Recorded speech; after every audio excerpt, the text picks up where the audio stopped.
5 in, they're at the post.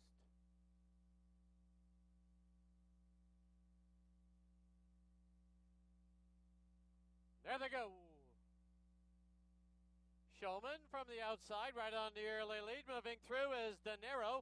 And there goes My Hero. Skimming the rail now is 3-Day Bender. They're 4 across the track, and Becca's Boy is the early trailer.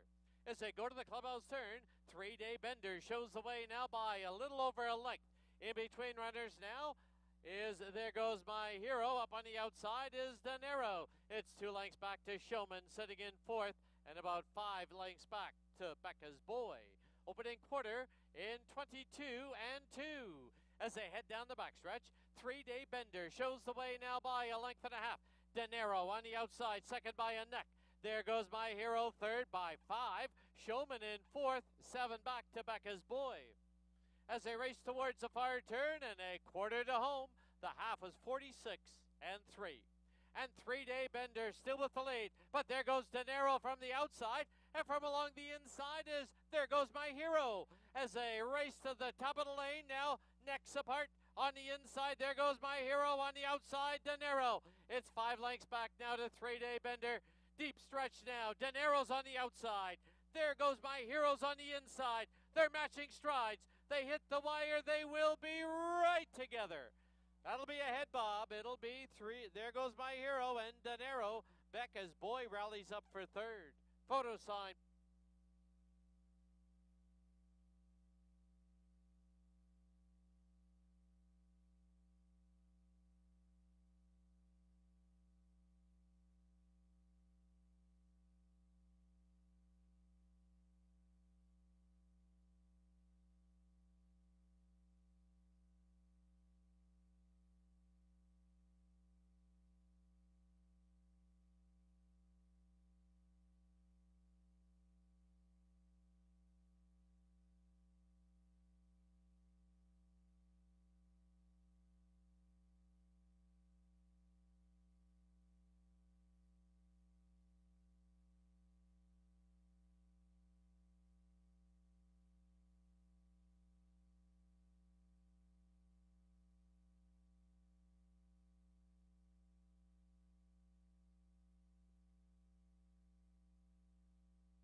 Five in. They're at the post. There they go.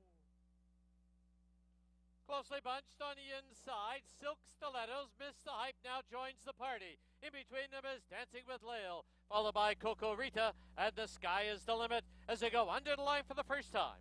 Silk Stilettos leads it by a length and a half. Miss the Hype in second. Moving through now with a 3-wide move is Coco Rita. Far outside, The Sky is the Limit.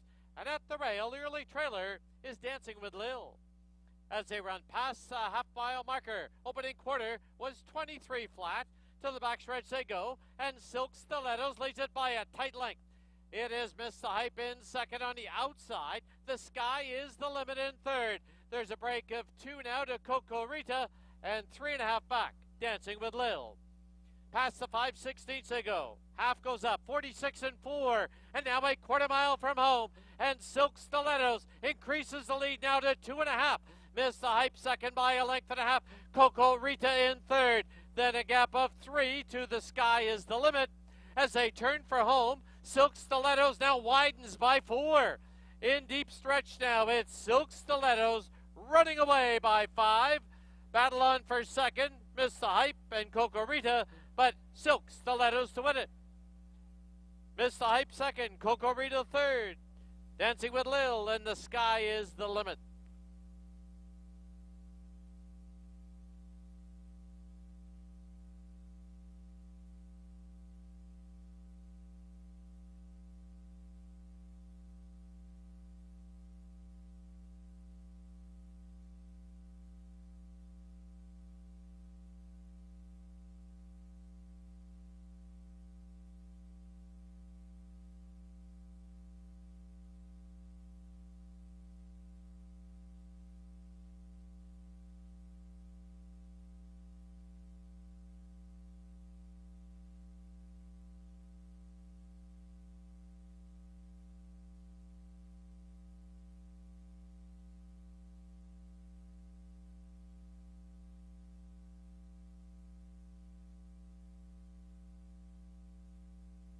They're at the post. There they go. From the outside, Shamra. From the inside, Tam Tricky. Now joining the party, here's Kay's Kitchen to make a line of 3. 3 lengths back is Amanda, 3.5 to Indigo Gold. Into the clubhouse turn they go, and from the inside, Tam Tricky has the lead by a nose. Kay's Kitchen second now by 3. Shamra third by a length and 3/4. Then Amanda in fourth by 4, and Indigo Gold the trailer. The opening quarter, 23-1. They're midway on the back stretch now, and 3 furlongs to run. And from the outside, Kay's Kitchen. From the inside, Tam Tricky. It's 3.5 lengths back to Shamra. Another 3 back is Amanda and Indigo Gold. Quarter mile from home, half 46-2. Kay's Kitchen on the outside now by a neck. Tam Tricky second by a length. It is Shamra third. Amanda's into the bit now, 3 off it in fourth, and Indigo Gold. And down the lane they come. Kay's Kitchen under siege. Shamra's on the outside and takes the lead. It's Shamra, Amanda far outside, Kay's Kitchen at the rail. It will be Shamra to win it. Kay's Kitchen, I believe, hangs on for second. Amanda third, Indigo Gold fourth.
Six in, they're at the post. There they go. Closely bunched, it's Philly Fatale out for an early lead. Lucky Force right there, Remember the Alamo, driving through at the rail. 3.5 lengths back, Textonic, and 3 more, Cilarone, and Stop Shop and Shelley. Into the clubhouse turn they go. Remember the Alamo from the rail, Lucky Force on the outside. 2.5 lengths back, Philly Fatale goes along in third. Big break of 5 now to Stop Shop and Shelley, Cilarone, and Textonic. Opening quarter in 23-1. They're midway on the back stretch and now 3 furlongs from home. And it's Lucky Force out there with a 2.5 length lead. Remember the Alamo second by a length. Moving up on the outside is Philly Fatale. 3.5 lengths back, Cilarone, Stop Shop and Shelley, and Textonic. Half 46-1. 3/16 from home, and Lucky Force has drawn away in the field by about 6. Philly Fatale trying to hold second, and down the lane they come. Lucky Force is well in command. Philly Fatale battling out with Cilarone for second. But no doubt about it, Lucky Force will win it in the clear, wrapped up. Philly Fatale second. It'll be Cilarone third. I think it's Textonic fourth.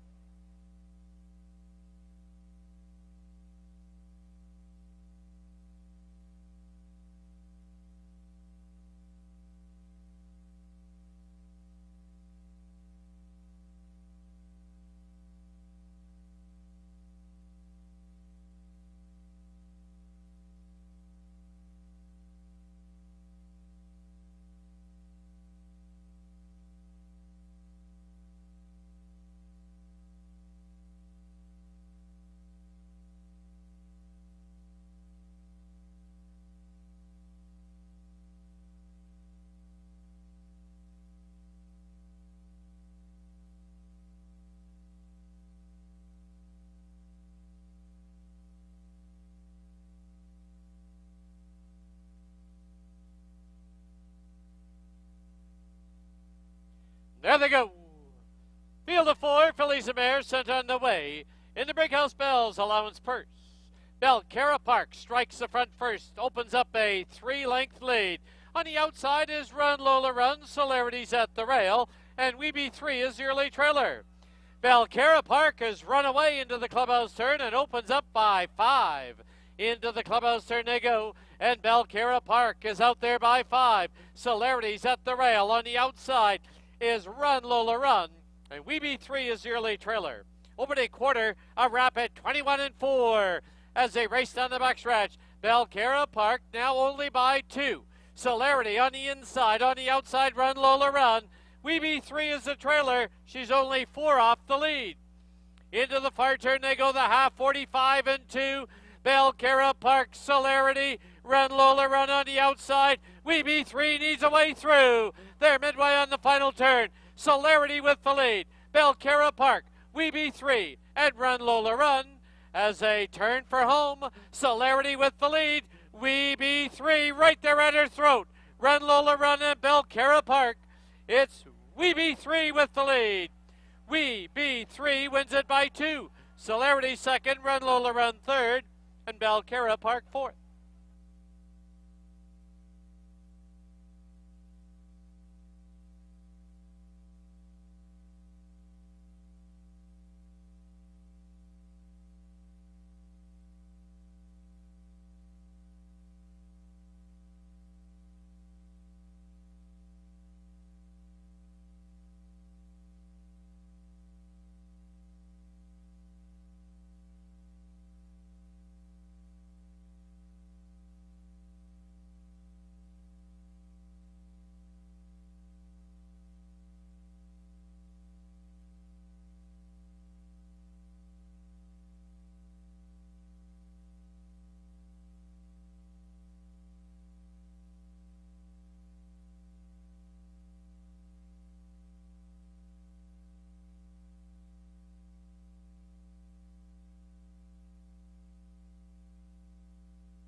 With time goes in, 6 in, they're at the post.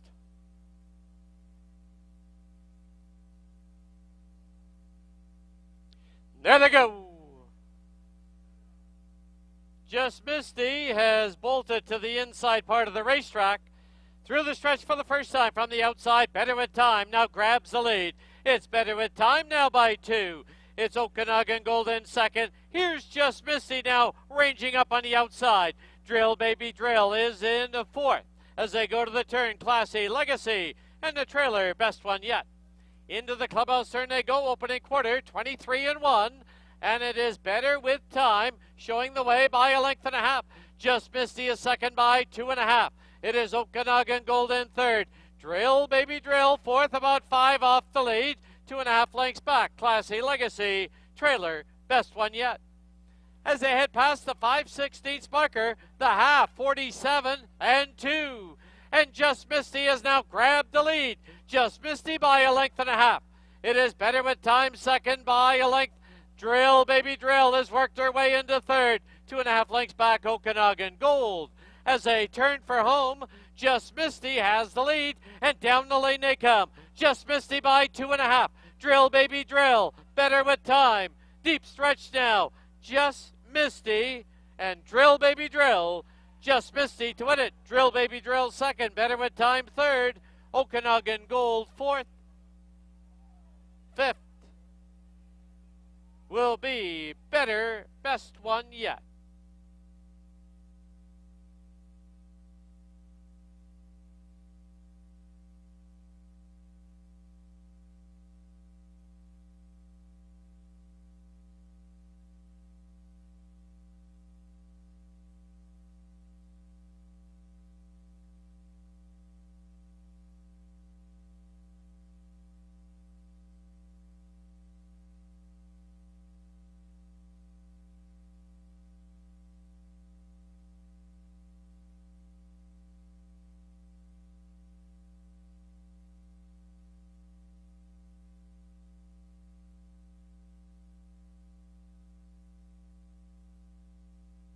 Princess Hannah. Last of 6 will be Island Living. 6 in. They're at the post.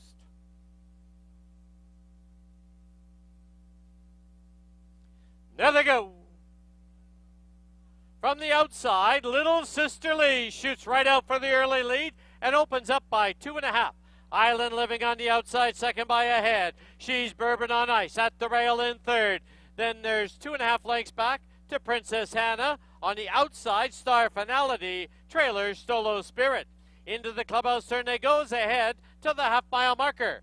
And it is with the lead, Little Sister Lee to the backstretch by a length and a half. Island Living second by a tight length. Down on the inside, she's Bourbon on Ice. 2 lengths further back now is Princess Hannah. On her outside is Star Finality, Stolo Spirit, the trailer. Past the 5/16 they go. That opening quarter went 24 and 2. Little Sister Lee, Island Living, closest pursuer. Star Finality loops up on the outside. She's Bourbon on Ice, saving ground at the rail. Half 48 and 3. 1/8 of a mile from home, new leader. Island Living has the lead. And down the lane they come. Island Living, Little Sister Lee's hanging tough at the rail. On the outside, she's Bourbon on Ice. Island Living, Little Sister Lee, Island Living to win it. Little Sister Lee second. She's Bourbon on Ice third. Photo for fourth between Princess Hannah and Star.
And a pleasant good afternoon, everyone. Welcome to the Sunday afternoon edition of Hastings Racing Live, presented by BC Racebook.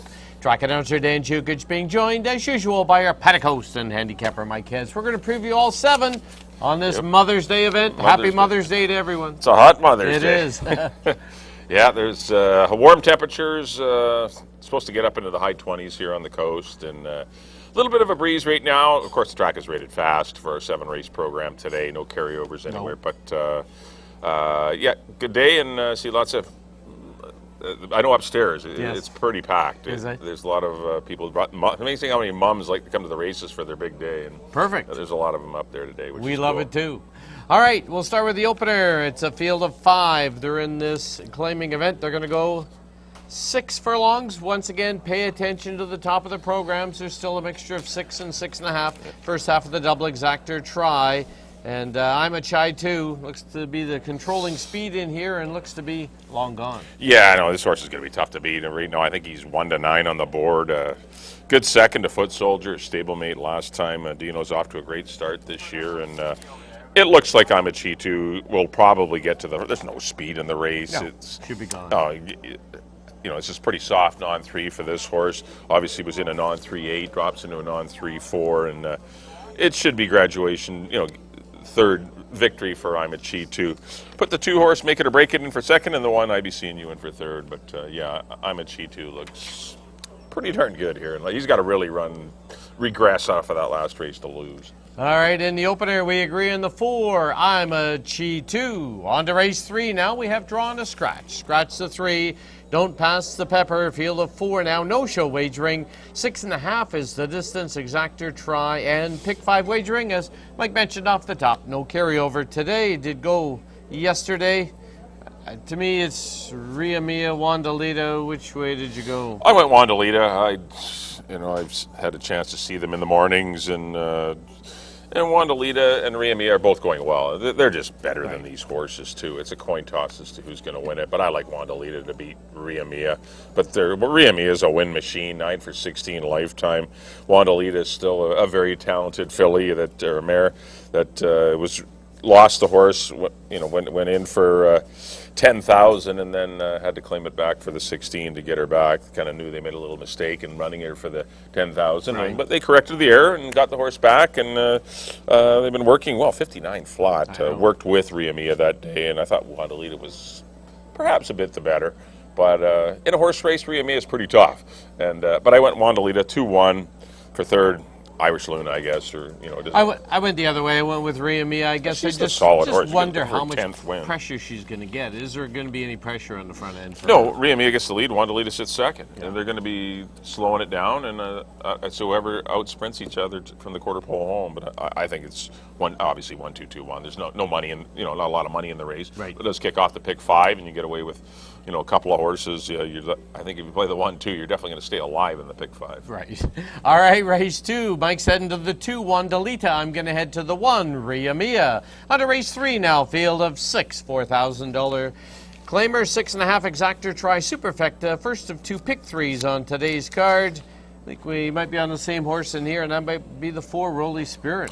Yeah, this horse has been threatening to win the non-2. A good final race last year, just missing to Monty, who was running pretty fast on the head end that day. But not a lot of speed in this race, and I think Rolly Spirit can probably get to the top. Good work tab for John Snow. This horse has been 4 5/8 of a mile moves, and all of them have been quite good for this caliber of horse anyway. Those are good works, and Rolly Spirit has speed, and that's something that not a lot of in this race. So I think this horse has got a good opportunity today. Put the 6 horse Tropolis, if there is someone failing on the head end. Trapolis has a good off the pace move, and it's just taking a class drop and been working well for trainer Ryan Diott. And put the 3-horse Gwen. I put the mare in for third. But I really like 4 and 6. She may strike the front, and they may just slow it down and go 1-2 the whole way. Yeah, there's 2 fillies in here, the 3 Gwen and the 5 Groovy Girl. But I think 4, 6, and it was either Barney Google or Gwen for me, but I put Gwen in. But I really like Rolly's Spirit and Trapolis. I think it's a 2-horse race for me. All right, race 3. We agree on the 4, Rolly's Spirit. On to the 4th race now, field of 6 in this $4,000 condition claiming event. 6.5 Exactor Try, Superfecta, pick 4. Foot Soldier just wins the condition for 8, drops in here now. BC Bred gets in for the 5, but looks pretty good in this spot. Yeah, got a good setup that day. Silvina Morales gave the horse a perfect ride. It was I'm a Chitu and I guess Don W. were probably out there sparring on the head end, and Foot Soldier opted to take the seat in third, which proved to be a winning move. And those two kind of dueled each other into defeat. They were softened up in the stretch, and Foot Soldier ran by. I don't see the same pace scenario for Foot Soldier, but I still respect the horse. Obviously, cheaper today as well. But I like the 1 Knopfler. This horse showed a lot to me. This horse battled on the head end, took on all comers, and just got caught late by a well-meant Mr. Quality. The horse ran too good to lose, and did defeat Juvie 2, who had the best of it that day. I like Juvie 2. I thought there was going to be a speed duel. I was right, but I thought Juvie 2 would run by them all, and he didn't, but still ran a good third that day. But still, I was really impressed with Knopfler. That horse ran tough. Hopefully the race didn't exhaust him too much, because he is coming back in 2 weeks. But if Knopfler can repeat that last race, he beats Foot Soldier, I think. And I put the 5 Juvie 2 in for third. I got the same 3, but just reversed. Mike's going to head to the 1 Knopfler. I'm going to head to the 6 Foot Soldier. On to race 5 now. It is the Johnson Family Allowance Purse, a field of 5. Older runners, 6.5. Exactor Try, pick 3 wagering. Good little dash in here, but Bold Arch coming off the bench should be the speed to catch. Yeah. Cascade Billy will be, I think, lapped right on him. I don't think Cascade Billy's going to let him get too far away. Bold Arch is your horse to beat, but I'm going to take him to win it. But Cascade, I wouldn't be surprised. I'm not keying Bold Arch. I think you need 2, 3, and if they do duel, then it brings Boitano, Slews back, and Soaring for the Sun into the race. But those are your prominent horses in here. I don't see the pace being fast or contested. I mean, the pace will be fast because Bold Arch is fast, and that's what he does. That's his. That's it. That's modus operandi. Well, yeah, get to the front. That's his asset. Is his speed, and that's. Anyone that wants to sit close to him pays a penalty, and they get tired because he can do a 22, 44, and 4 easily and still finish, where others are scrambling to keep up to that. Right. But I don't see a contested pace, that is. So I think it's between the 2 and 3. Strictly a 2-horse race for me. I did put Soaring for the Sun in for third, who's been working well for Edgar Mendoza and Amadeo Perez rides. I always got to respect those connections. But 2, 3, 5. This would be his first run against older Soaring for the Sun. Yep, it freshened up. I mean, tried the tough Canadian Derby, BC Derby double there, and that was hard on him. And his races prior, he's very good. He can sprint. He's a nice horse, Soaring for the Sun, but he is facing some crack sprinters and good older horse sprinters like Bold Arch and Cascade Billy. Right. All right, race 5, the Johnson Family Purse, named in honor of Ken and Sharon Johnson. Yeah, long-time horse owners, Ken Yes, and they Sharon, were. and their sons Big Lyle and supporters. Mark are still in the game, and the Johnson family have been in the business for a long time, and big friends of racing here at Hastings. No, for sure. We agree on the 2, Bold Arch. On to race 6 now. It is a field of 9. Scratch the 10. It's in command. 6.5. Late double Exactor Try, Superfecta wagering. I stepped out of the box here. What do you mean stepped out? I went for a long shot. That's good. That's what you got to do that once in a while. You got to unbutton your shirt once in a while. Take one button down and get off the chalk once in a while. It's good. It's a tough race. I see speed in. See speed on in here, and we get an extra half a furlong. We're going 6.5, and I'm going to go to the 3 Appellant with Antonio Reyes. Yep, had a good pace to run out last time, but ran fine. But you're right, the extra half a furlong could help the horse. His Plus best races. Had the 1 start. His best races are going long, but still, you're getting a good price. And hey, I never diss anyone that wants to take 10 to 1 on a horse. I applaud anyone that can find a nice priced horse in a race. But I went to the 5 McMurphy. I'm going to kind of not chalk out, but he's one of the choices. Right. I think McMurphy and Quagmire are pretty solid horses. They've run well fresh in the past. Quagmire, he always seems to win first time out or run well first time out. Quagmire and McMurphy for me, and I put the one Absent Command, who I think is pretty good. He's been training well for the Connections, and he runs big races on occasions when the pace scenario is right for him. I thought 1, 5, and 6 were the horses. I didn't love anyone in particular. Right. McMurphy's my first one. But if they do duel, yes, you're right. It brings in Appellant, newcomer, more than sold title, newcomer for Dino, and gets Amadeo Perez leading riders. So there's some interesting horses in here to play. But I did go 5, 6, and 1. All right, race 6. Mike's heading to the 5, McMurphy. I'm going to head to the 3, Appellant, for a price. In race 7 now, it's a field of 8 to go, 6.5. Exactor Tri Superfecta, super high 5 wagering in here. YVR for me. Yeah, me too. I'm not keying the horse, but I think YVR looks very good in this spot on the class drop. Not sure if the horse can be protected, but he's in for the 20. Well, he ran for 25 last time, but we'll see if that's corrected or not. But YVR certainly his races in Seattle and Hastings had a couple of good runs there since the blinkers were put on. He's been very good. Right. And just got in a little tough in his last 2. But he's back in sprinting, and I think that's a big key for YVR. Put the 3, Rimfire. He's been off a long time. Obviously an injury back in June of last year, but his work temp's been very good. And the 4, Sloop John B, is interesting for me. I've always respected and liked this horse, Sloop John B. He's a pretty versatile sort that can route, can sprint, can come from off the pace, can go to the front. And which is nice to have here at Hastings, because you have to be able to adapt to situations, and because they evolve, every 1/8 of a mile, something different seems to happen in a race, and you have to have the horse, or the ability, at least the wherewithal, to be able to overcome some adversity in a race. And he's one that can. He doesn't have to be a need the lead type, or he's not one of those one-dimensional horses anyway. What can you tell us about the newcomer here, Klim to Glory, out of the Dino Condolini? Yeah, I can't say too much about the horse. Obviously, been running on Tapeta, which is, this will be his, his 4th try on dirt, and we'll see how that goes. But he's a horse that, anytime you're running in them races at Woodbine, those are nice horses, and Dino's horses are running well. Mm-hmm. Silvino gets on he pretty much gallops and works all of Dino's horses, so he shows up on this horse. He got a nice final gate drill in 36. Prior to that, he worked in a minute. Yeah, there's some, this is not an easy race, no. But there is something there with Klim to Glory. The only reason I didn't pick the horse top 3 was just the lack of speed in the race. Right. I'm just concerned because he looks like he might be an off-the-pace type, and maybe he can stay close to the slow pace. We'll see, but I just thought the pace setter could be a YVR or Rimfire, and I thought those 2, or Sloop John B. So I thought those were the 3 horses to kind of zone in on in here. All right, 7th and final event, we agree on the 5, YVR. Well, that wraps up the Sunday afternoon edition of Hastings Racing Live, presented by BC Racebook.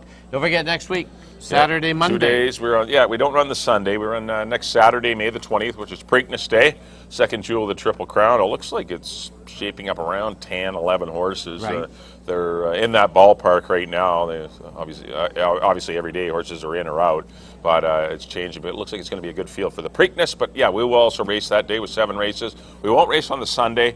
We will race on the holiday Monday, Victoria Day, right. And we'll have 7 races for you on the holiday card. And hopefully the temperatures will be a little cooler than they've been through the past couple of days. But still, it's better than rain. You shouldn't complain. Right. It's not raining. Shut up, Mike. It's not raining. You use the umbrella for the sun, not for the wet. Nice. That's for sure. All right, as we leave you, here's a complete look at our selections for the Sunday card. Till next Saturday, Preakness Day. Good luck, everyone. Have a good day.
thank you for ordering the Ancestral Link drum kit. I'm David Fierro, and I'm going to show you how to make a drum.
Good afternoon, everyone, and welcome to Hastings.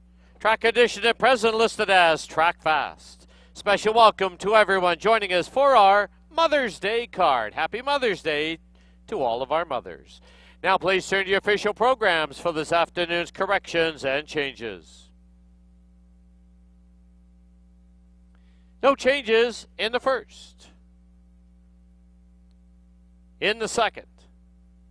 Scratch number 3, Don't Pass the Pepper. Correct the weight on number 4, Irish Luna, to 110 pounds. Number 5, Icebreaker, is 2 over. There is no show wagering on the second. No show on the second. In the third, number 3, Gwen, 5 pounds over.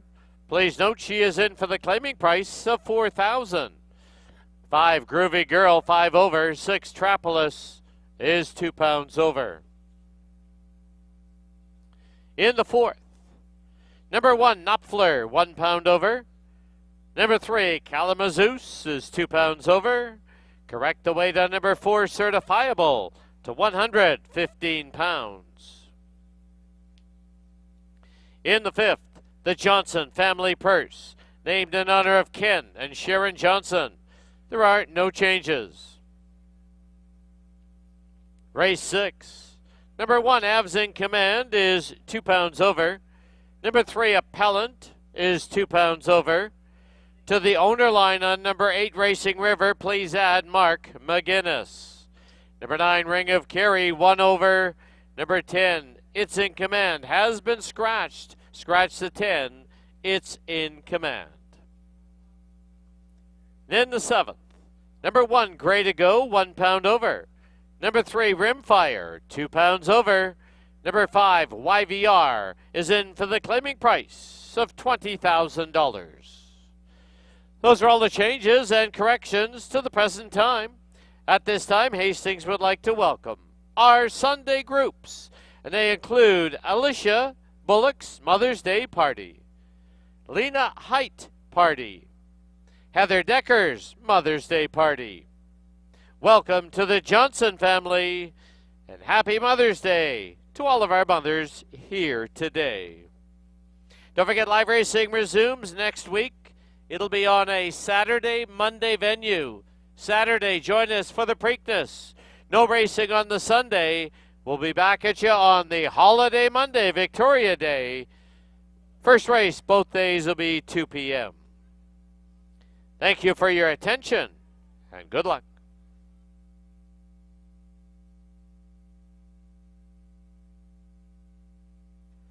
Also at this time, just a reminder, 400 Drums is an Indigenous artist collection dedicated to sharing the stories, language, and art of their people while bringing economic dignity to the cultural keepers and artists. They help Indigenous people reach new markets by harnessing technology and production services. 400 Drums has a variety of items for sale today, including all Indigenous art displayed throughout Hastings. Support 400 drums by visiting their booth across from the winner's enclosure. Also today is the Downtown Eastside Neighborhood House 50-50 draw. Tickets are available at the White Tent, located outside the winner's enclosure.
All right, welcome to the paddock here at Hastings. Gorgeous Sunday afternoon. A little bit of wind kicking up, which is quite nice. Keeping the temperature down a little bit anyway. We'll try and get this feedback done here.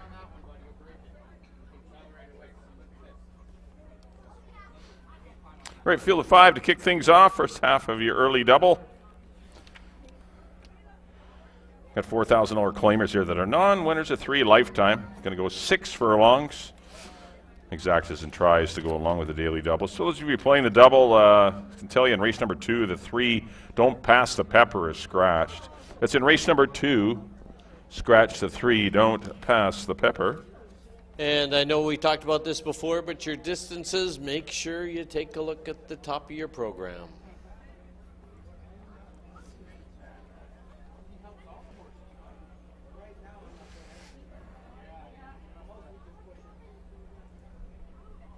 We said a little action with the 5 here. Uh-oh.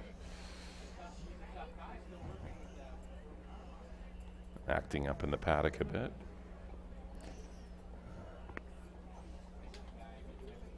He should be or she should be an old pro. No, she was, I think she fell. Could be a scratch, we'll see here. taking the tack off or readjusting it. No, they're taking it off.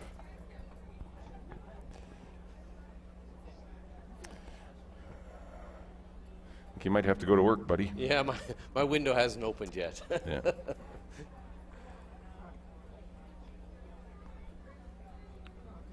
Some interesting races today for sure. Yeah, there's a good feature race, the allowance event in race number 5 for the boys. It's the prep before the first older horse stakes race, which will be running early June.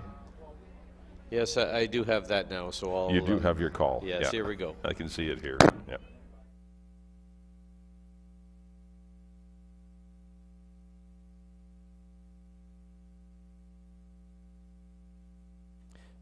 Your attention, please, for a late scratch now in this first race by order of the stewards on advice of the track veterinarian. Scratch number 5, Done That. Scratch the 5, Done That from this first race. All win, play, show, exactor, triactor, and superfecta tickets on Done That will be refunded, as well as your early daily double tickets. Once again, late scratch of the 5, Done That. All right, here's the one horse. This is IBCNU, the other Rob Mabin runner in here.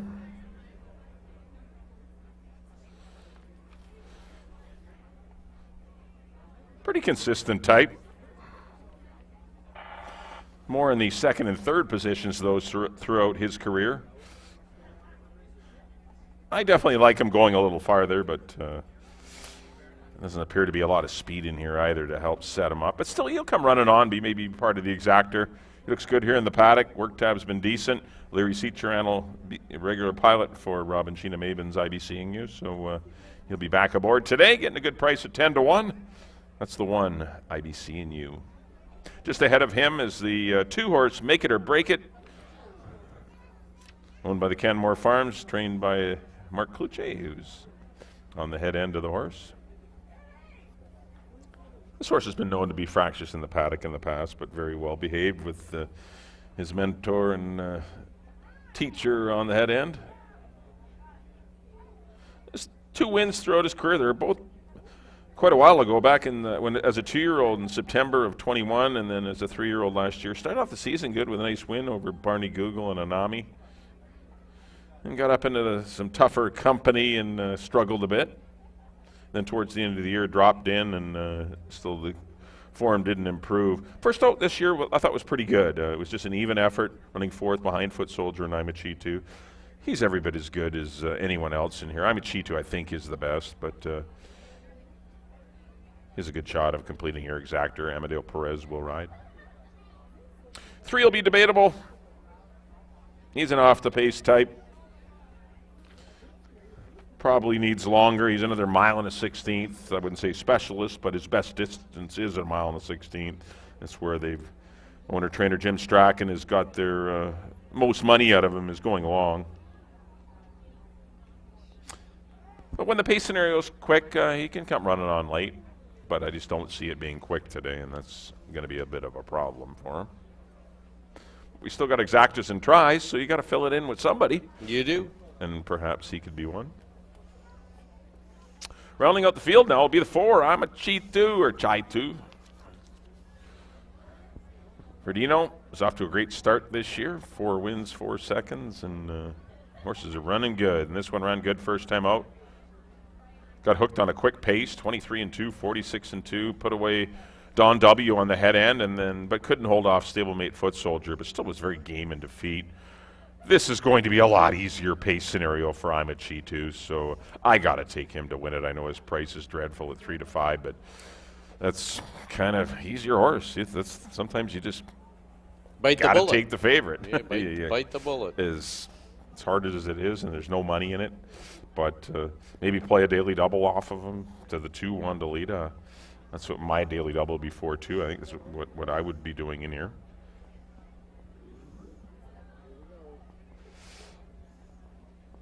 Well, it certainly does get in light, too, with Apprentice Fraser Abley. All the weight and best last race. Has the advantage of the pace scenario advantage. There's just so many advantages that go this horse's way. So the 4 is definitely... and the Topor tells you that. He's 3-5. I'm not telling you anything you don't already know. which I hate doing. I like telling you stuff you don't know, but I can't do it this race. The 4 is the horse to beat and will probably the most likely winner on the card. But that's the way we all see it. We all love the 4. I'm at G2. I went 4-2-1 here in the opener. Thanks, everyone, for coming out today. It's going to be a beautiful afternoon. 7 races today. Pick 5 starts off in the second. Yes, it does, and make sure you get those wagers in early, as post parades will probably be shortened down with the excessive. Yeah, due to the heat, we're going to likely send the horses out later. Like right now, it's 8 minutes to post, and that'll be probably the norm. 6, 7, 8 minutes to post. The horses will be leaving the paddock, and then they'll just have a little brief warm-up time and go to the gate, and the race will be on. So there won't be a ton of time to get your wagers in. As per usual, usually have 12, 13 minutes, but due to the heat, we don't want to keep the horses out there too long and make things comfortable for everybody. But I'm 4-2-1 in the opener. Good luck whichever way you go here in Sunday's first. It's time for post parade. Let's send it back up to Dan for the official introduction of the horses for race number 1.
The horses on the track at Hastings for the opener. It's a field of 4 now. Scratch the 5. Done that. They're going to go 6 furlongs. First half of the early daily double. Exactor and triactor wagering. Post time. 7 minutes away.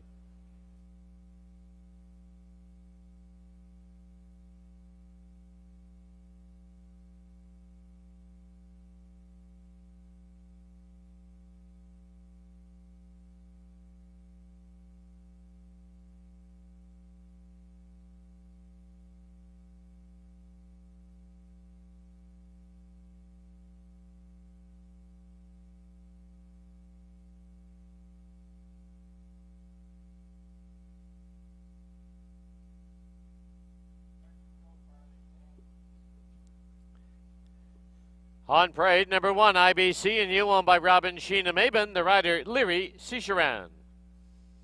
2, Make It or Break It, in the colors of the Canmore Farms, the riders Amadeo Perez. Number 3, Debatable, owned by Jim Strachan, the rider Jose Sanchez. And number 4, I'm a Chi 2, owned by Jordan Frolick and Dino Condolinius, the rider's apprentice Fraser Abley. 5 minutes to post time.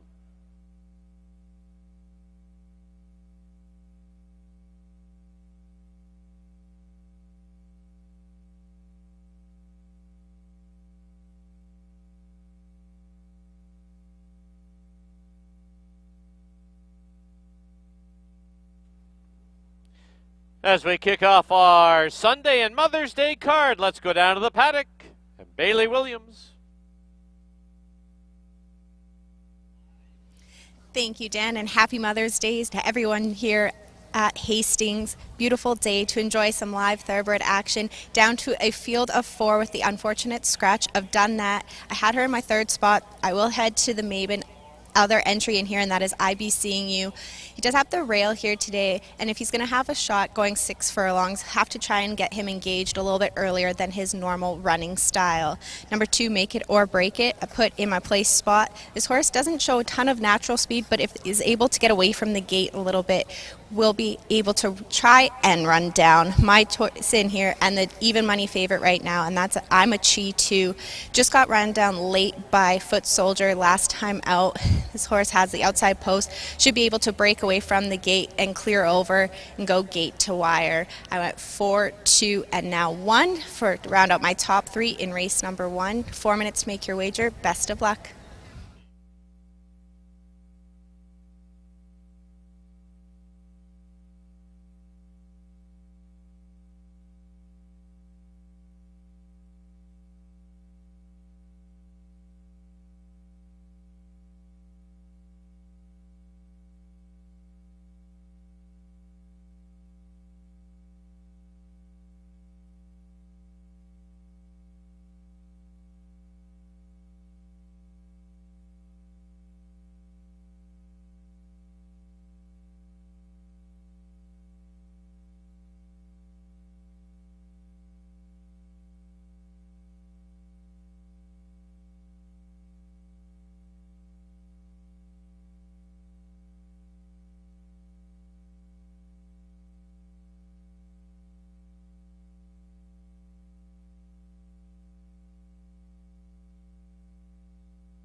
Key West Ford reminds you there are just 2 minutes left to place your wagers at Hastings.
The horses are approaching the starting gate.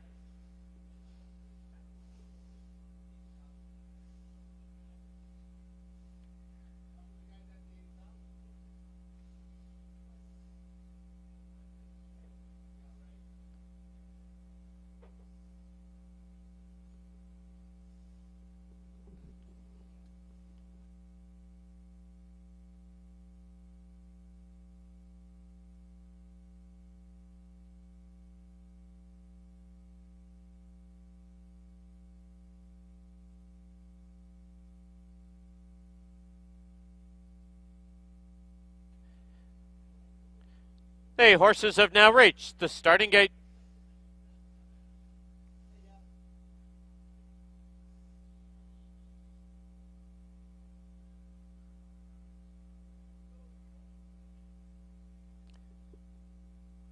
Loading in now for the opener at Hastings. Make It or Break It, the first one up.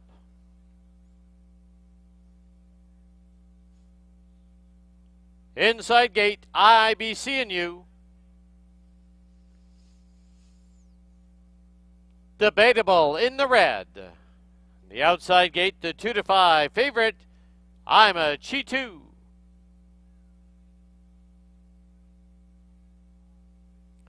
Four in, they're at the post. There they go. I'm a Cheetah from the outside. Make It or Break It. Debatable shows good early speed. Early trailer, IBC and you. As they go to the clubhouse turn, Debatable has a short lead from between runners. Make It or Break It, trying to hold the fence. Then on the extreme outside is I'm a Cheetah. 4 lengths further back to the trailer. IBC and you. Past the half-mile marker they run. Make It or Break It from the rail, leads it by a head. Debatable second by a nose. I'm a Cheetah ranges up on the outside, and about 6 lengths back is IBC and you. As they head to the 5/16 marker, I'm a Cheetah on the outside now takes a short lead. Debatable in between runners. Make It or Break It. Hustled at the fence, and only 3 lengths back. IBC and you. Midway on the final turn, half 46 and 4. And I'm a Cheetah with the lead of 2.5. IBC and you now takes up the chase. Make It or Break It third, and down the lane they come. It is I'm a Cheetah with a short lead. IBC and you is trying to range up on the outside. It is I'm a Cheetah, IBC and you. I'm a Cheetah to win it.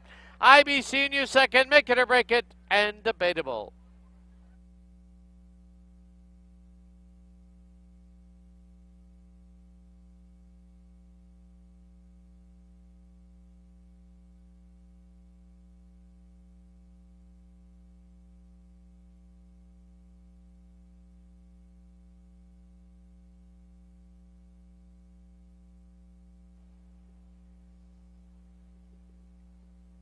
On the board, the unofficial winner, number 4, I'm a Cheetah.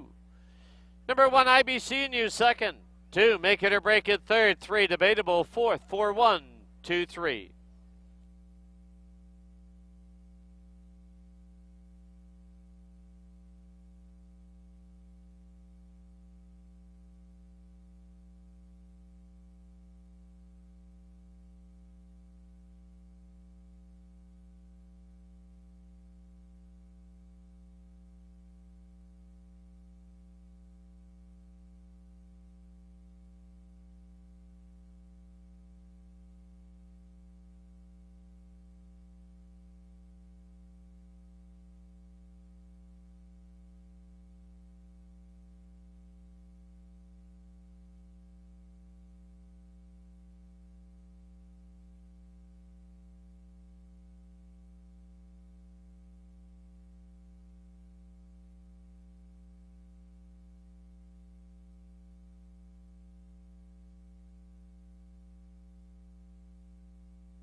Into the winner's enclosure, the winner of the opener, number 4, I'm a Cheetah.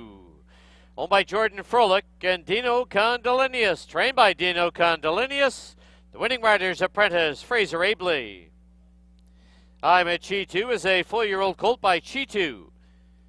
out of I'm Pure Blue, bred in Florida by the Double W Thoroughbred Racing Incorporated.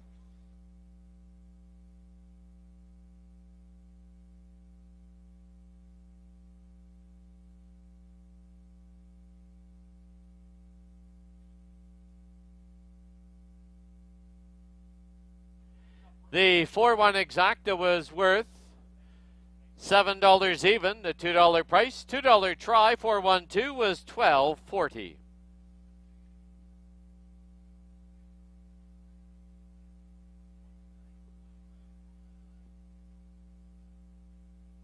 Final running time for the 6 furlongs, 1:12 and 94 100ths. In the second, scratch. Number 3, Don't Pass the Pepper. Correct the weight on the 4, Irish Luna to 110. 5, Icebreaker, 2 over. No show wagering. Post time for the second, 23 minutes away at 2:30.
Paddock time now for race number 2 here at Hastings.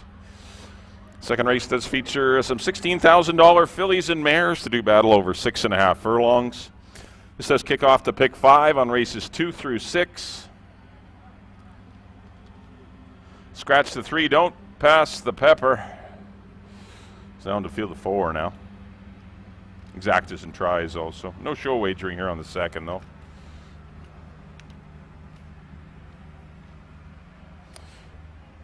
It was a big run in race number 1 from Imachitu. Probably a little more exciting than it had to be, but hung 3 deep in a 4-horse field and shrugged off the inside speed horses approaching the quarter pole. Then it looked like IBC&U was going to perhaps make things interesting in the stretch, but Fraser Abley had enough left in the tank on Imachitu to comfortably score in 112 and 94 100s. Congratulations to Jordan Froelich, who he co-owns this one with trainer Dino Condolenios. And things get started off on a good note for the chalk players. 1-9, but Imachitu does come home a winner. Here's the one. This is Ria Mia, your 6-5 favorite. Definitely should be the favorite. A real win machine. She's had 16 lifetime starts, has 9 victories. When she's in the claiming ranks, she wins. When she gets into stakes races, she loses. But got a field of 4 to fill here, and she's got a good opportunity to get her 10th career lifetime win for owner and breeder Christine Amon, trained by Edgar Mendoza. Of course, she is the assistant to Edgar. But, the filly looks great. The mare looks great here in the paddock. Obviously going to be tough to beat.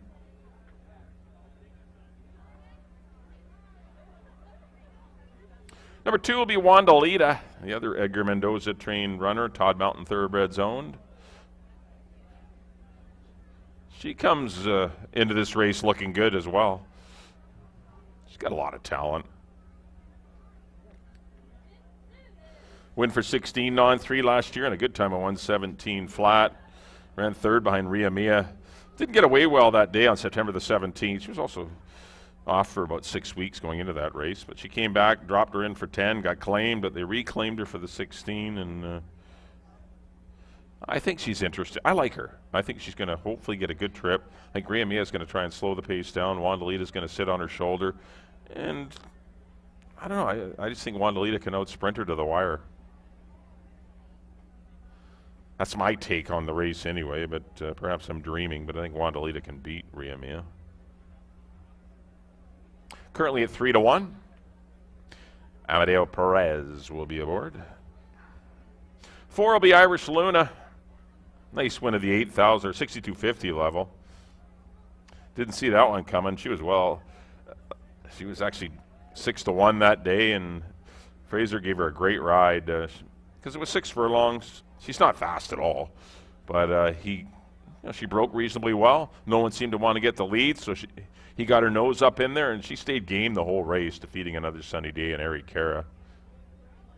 Eric Cara, I thought, would be a runaway leader in that race, and they chose to rate her, and it allowed this horse to get up on the inside and set fractions of 23 and 3, 47 and 3, which are very slow. But she has the race under her belt, which I'm not sure why she's 3-2, but she is not in the league of the one Ria Mia or Wanda Lita, unless she improves noticeably today.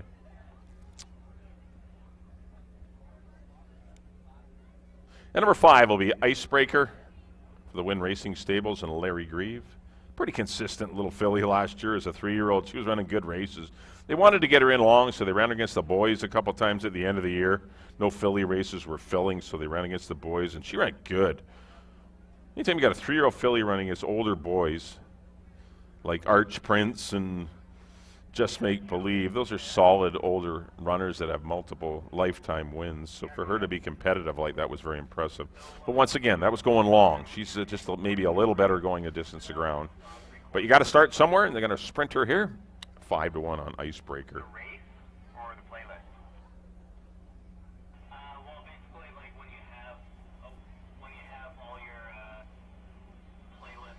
All right, field of 4 here to kick off the pick 5. Once again, scratch the 3, don't pass the pepper. The only other scratch in the pick 5 sequence for those you pick 5 players, it's in the 6th race. In the 6th race, can you scratch? You will scratch number 10, It's in Command. That's in the 6th race. Scratch number 10, It's in Command. That's the only scratch in the pick 5 sequence. But I'm going 2-1 in here. I think 2-1 are your horses. I'd go 2-1-4.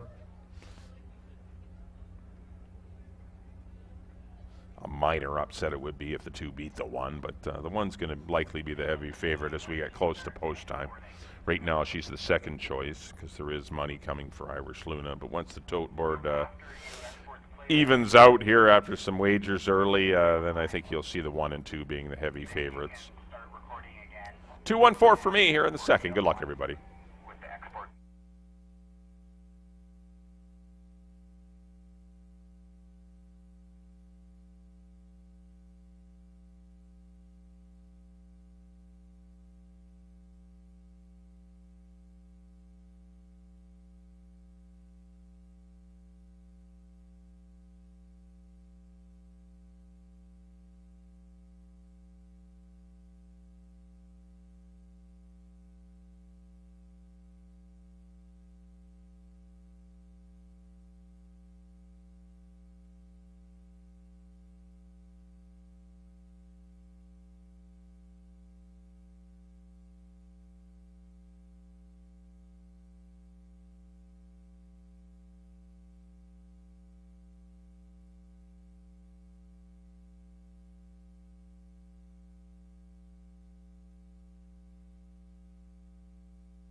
The horses on the track at Hastings for race number 2. It's a field of 4. Scratch the 3. Don't pass the pepper.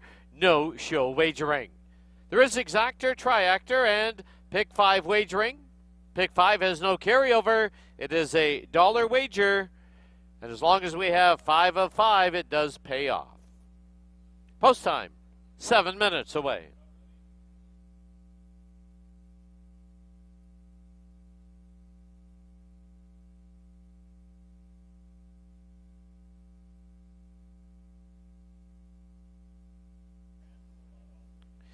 Here's the field number 1, Ria Mia, owned by Christine Aman, the rider Silvino Morales.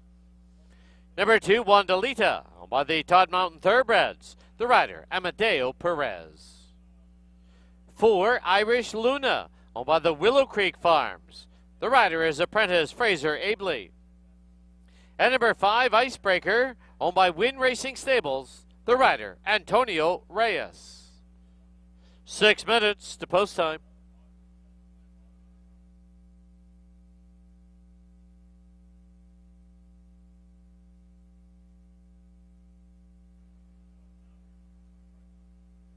Just a reminder to all our guests here at Hastings that the Paddock Grill, featuring a brisket sandwich, is now open.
Key West Ford reminds you there are just 2 minutes left to place your wagers at Hastings.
Under a minute to post time at Hastings. Less than a minute.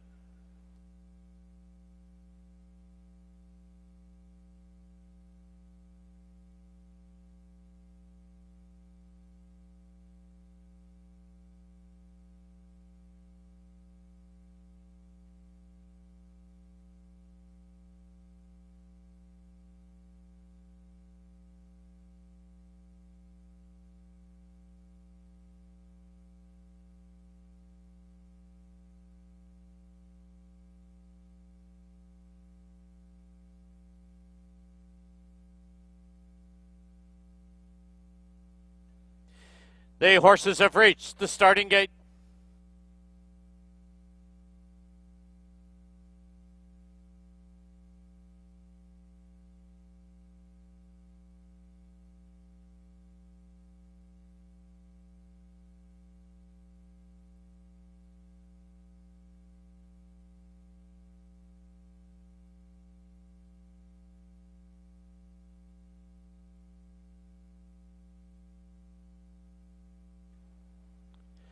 Loading in now for the second at Hastings.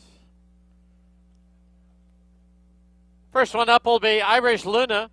Ria Mia to the inside. Icebreaker to the outside gate. And Wandalita will complete the field.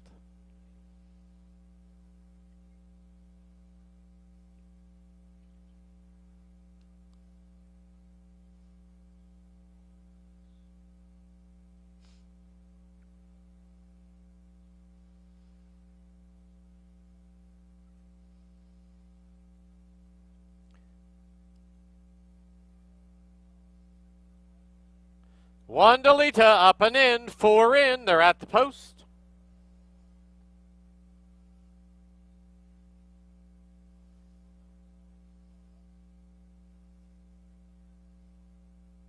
There they go. Closely bunched, Wandalita, Ria Mia from along the inside, followed by Irish Luna and Icebreaker as they pass by us now for the first time. Ria Mia trying to be geared down as they go under the line. She's a little headstrong, and Ria Mia leads it now by elect. Wandalita second, Irish Luna third, and Icebreaker fourth. Into the clubhouse turn they go. Ria Mia with that lead. Wandalita won't let her get too far away. Irish Luna down towards the inside, only a length and a half off it in third. And 2.5 for the back is Icebreaker in fourth. Opening quarter, 23-2. Soft fraction as they go past the 3/8 marker. Ria Mia leads it by a head. Wandalita comes to call on the outside. Irish Luna third by 2.5, and Icebreaker fourth. The half, 47-2. Midway on the turn, Wandalita now pokes ahead in front. Ria Mia, though, game at the rail. Irish Luna just biding her time, and Icebreaker fourth. Off the turn into the stretch, Wandalita comes home with a length and a half lead. Ria Mia, and at the rail, Irish Luna. Wandalita by 2.5. Wandalita to win it. Irish Luna second. Ria Mia third. Icebreaker fourth.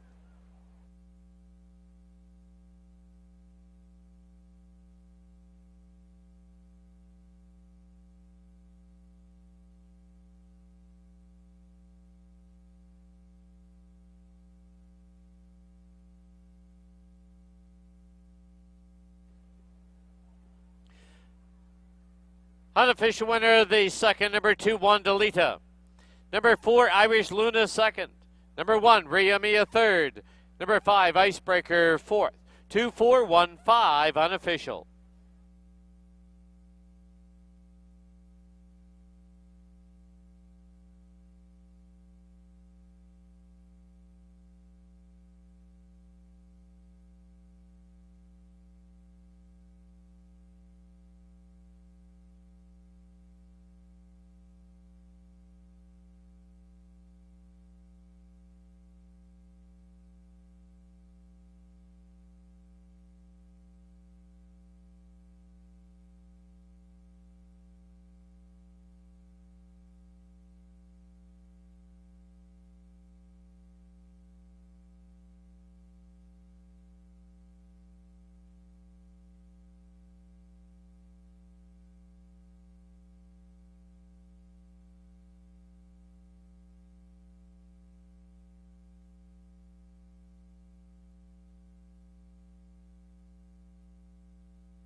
Into the winner's enclosure, the winner of the second, number 2, Wandalita.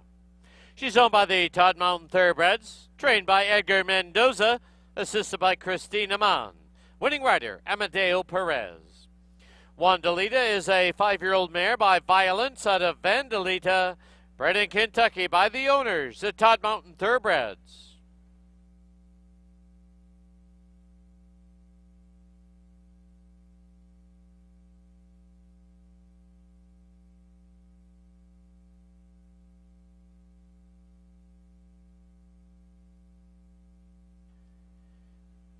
The result is official. 2 for exacta. $2 price was $32.90. $2 try was $50.10. The daily double, 4 and 2, was $8.20.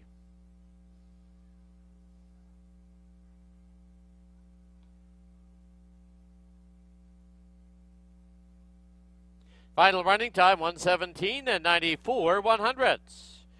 In the third, number 3, Gwen, is 5 pounds over and should be in for the claiming price of $4,000. 5, Groovy Girl, is 5 over. 6, Trapolis is 2 pounds over. Post time, 21 minutes away at 3 o'clock.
right, the horses have arrived on the scene here for race number 3 here at Hastings.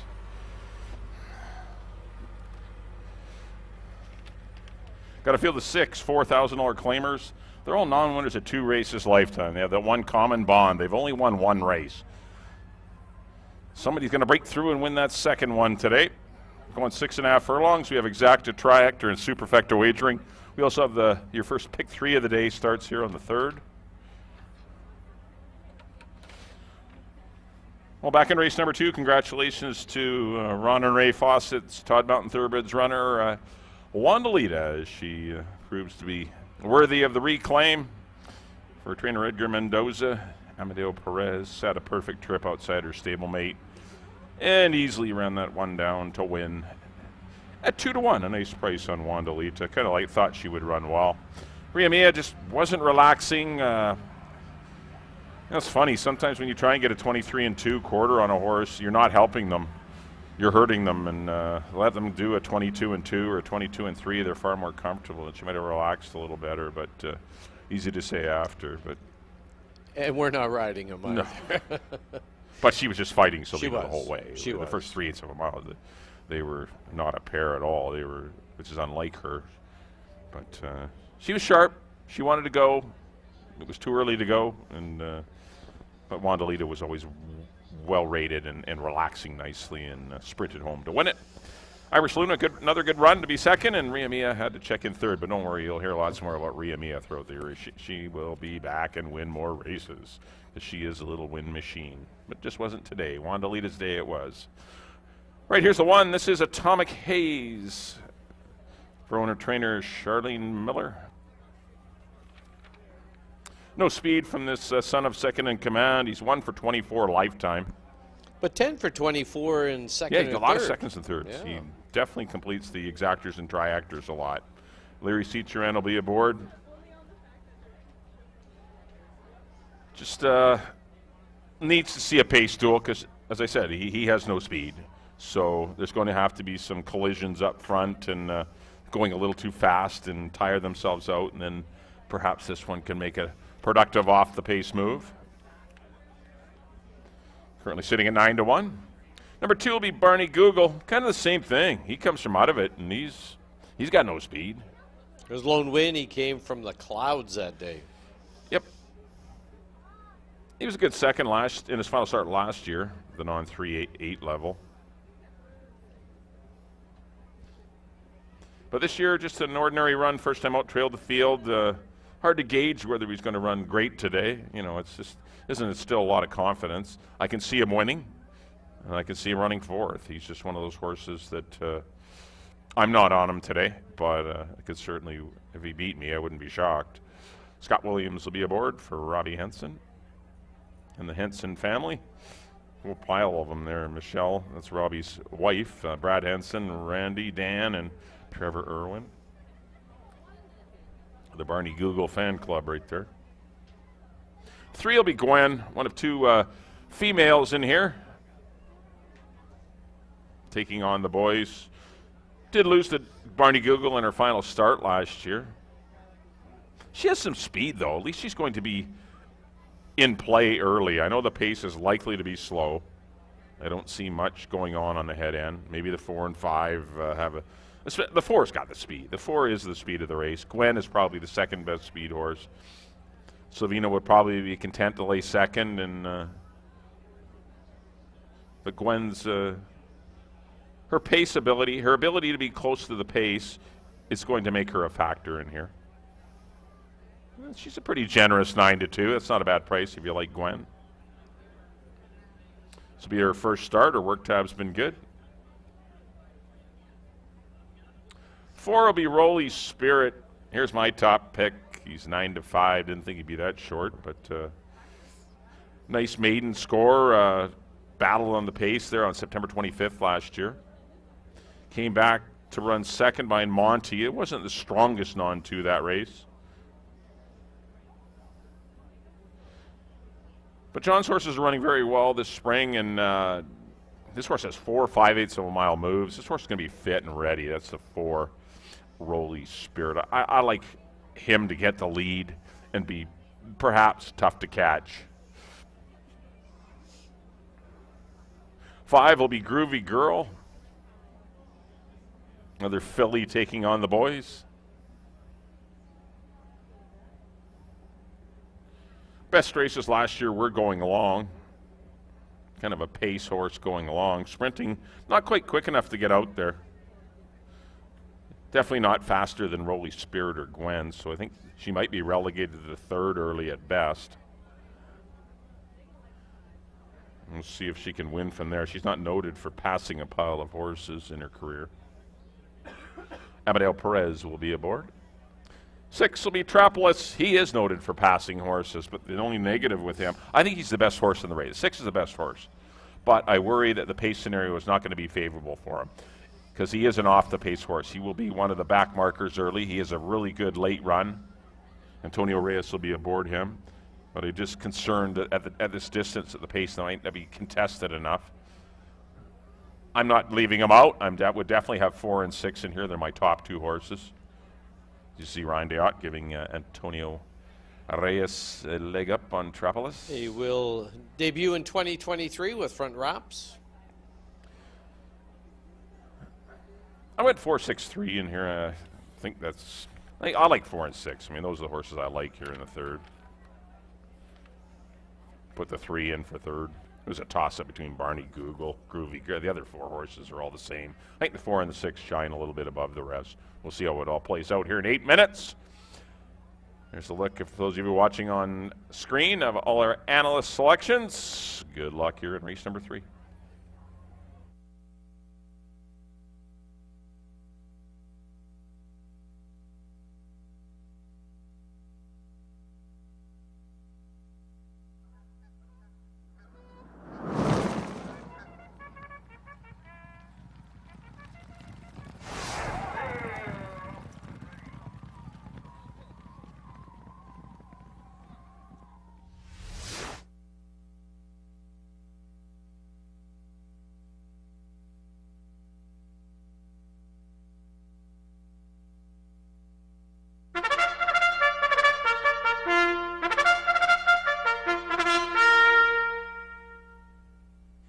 The horses on the track at Hastings for race number 3, field of 6. They're going to go 6 1/2 furlongs.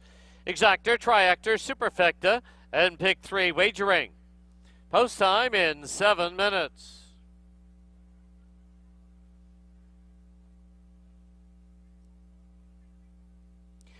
Don't forget, we do have on hand with us today the East Van Downtown East Side Neighborhood House. They are selling 50-50 tickets at the White Tent at the Winners Enclosure.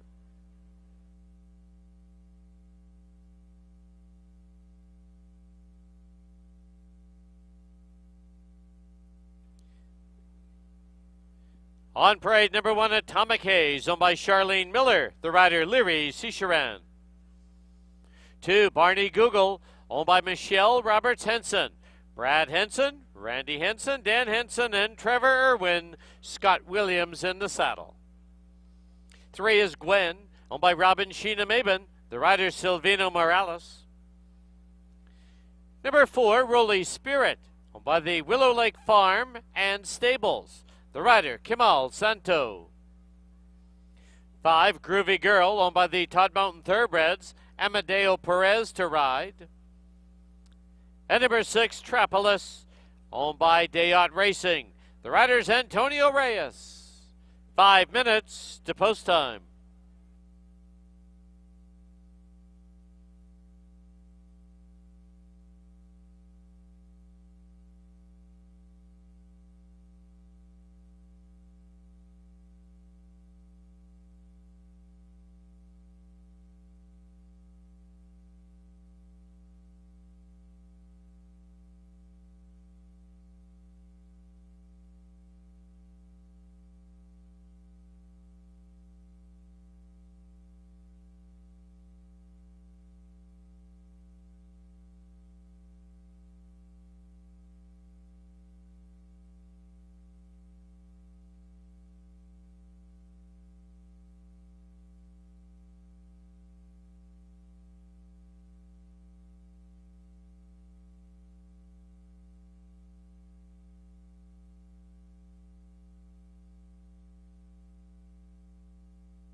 Under 3 minutes to post time at Hastings.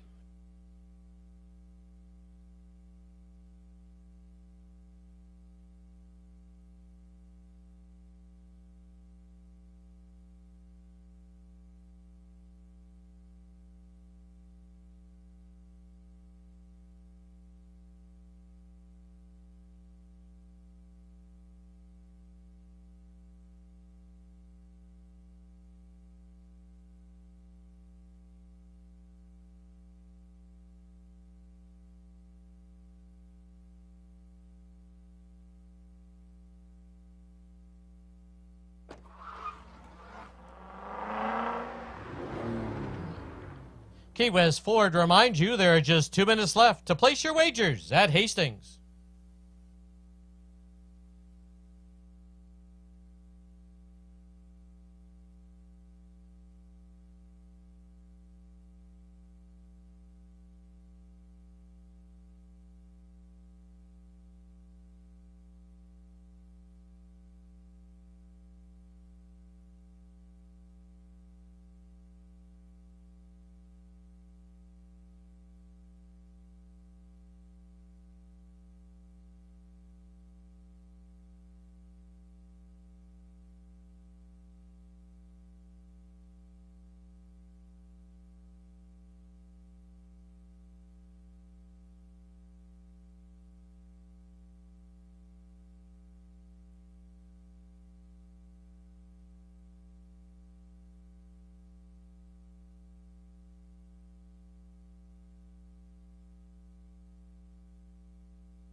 The horses are approaching the starting gate.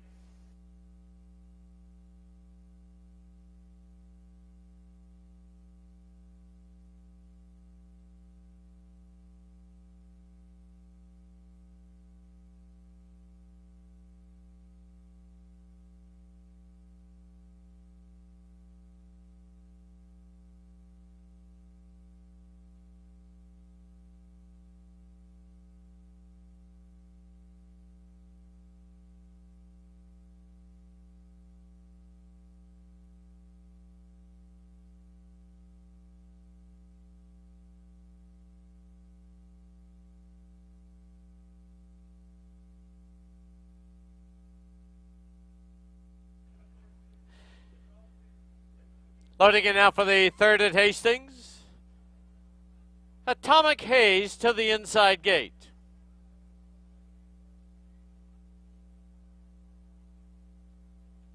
Next one up will be Groovy Girl.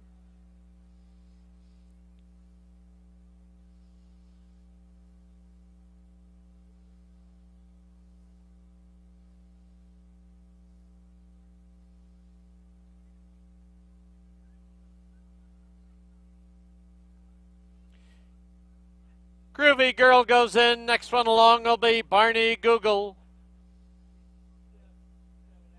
Rolly Spirit.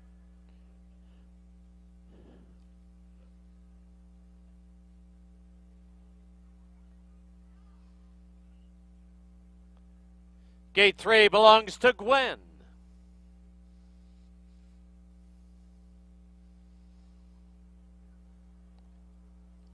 And Trapolis to the outside gate.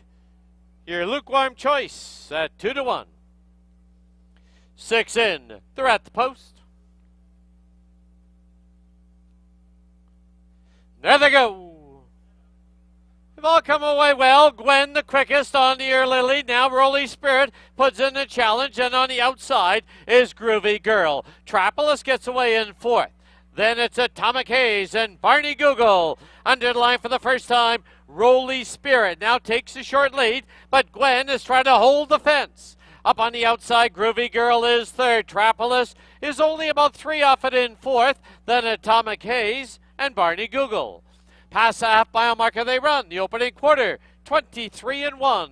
As they head down the backstretch, Gwen from the rail by a nose. Rolly Spirit second by a head. Groovy Girl now makes a line of 3. 2 lengths back, Trapolis in fourth. Atomic Haze and Barney Google. Past the 5/16 they go the half, 47-2. And from the inside, it is Rolly Spirit with a short lead. Groovy Girl, here's Trapolis, now let loose, he's going 3 wide. Gwen sits in fourth, Atomic Haze is fifth as they turn for home. On the inside, Rolly Spirit, but Trapolis has gone right on by, and Trapolis opens up by 2. Rolly Spirit and Groovy Girl. It is Trapolis by 2.5 by 3. Trapolis to win it. Tight for second, Rolly Spirit, a late closing Barney Google. Groovy Girl fourth.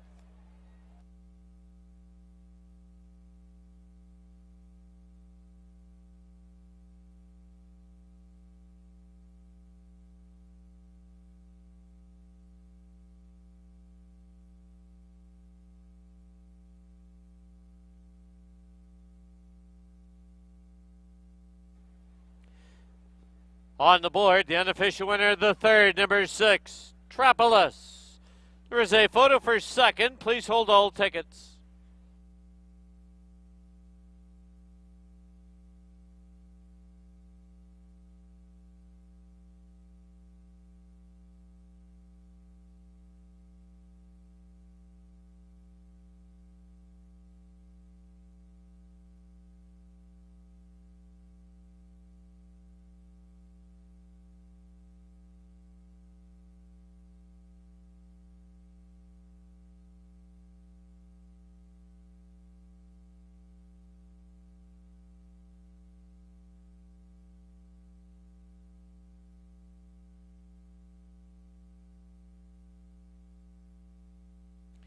In the photo for second, number 4, Rolly Spirit second. Number 2, Barney Google third. Number 5, Groovy Girl fourth. 6, 4, 2, 5 on the board.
Into the winner's enclosure, the winner of race 3, number 6, Trapolis.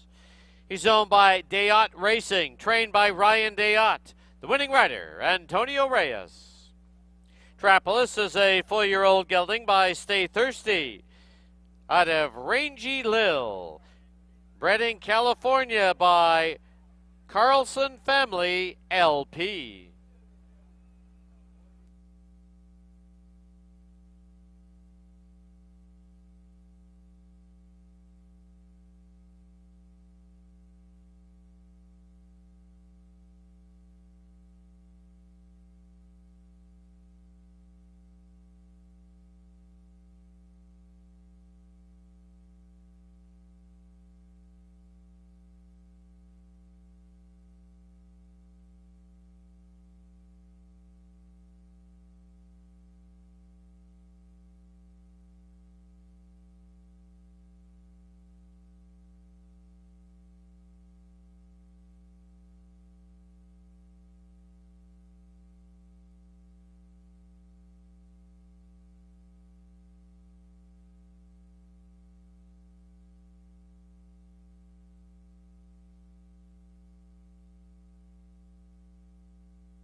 The result is official.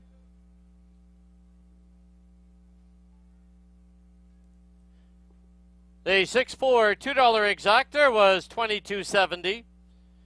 $2 try was $51.70. 20-cent super 6.425, $13.42.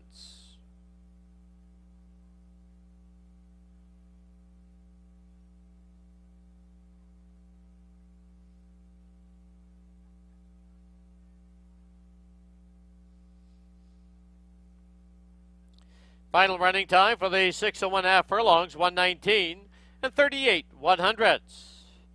In the 4th race, number 1, Knopfler, 1 over.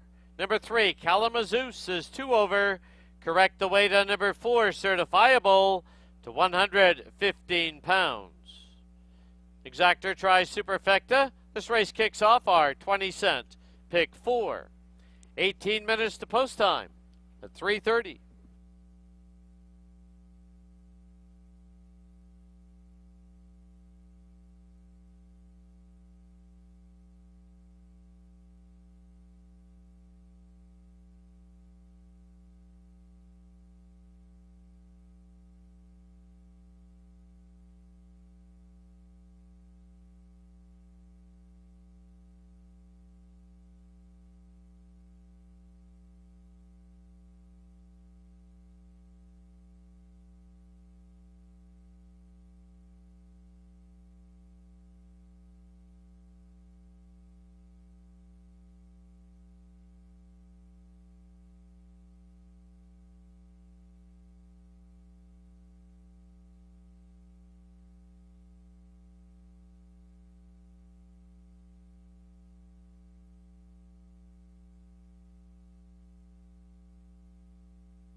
Okay, we're back here in the paddock. Time for race number 4 here at Hastings.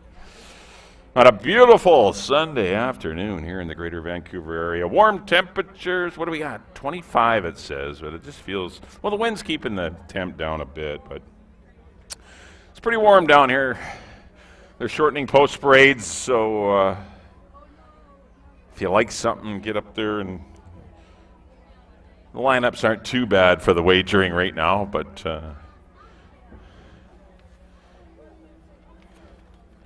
big run from Trapolis for the Diot Racing Stable and trainer Ryan Diot.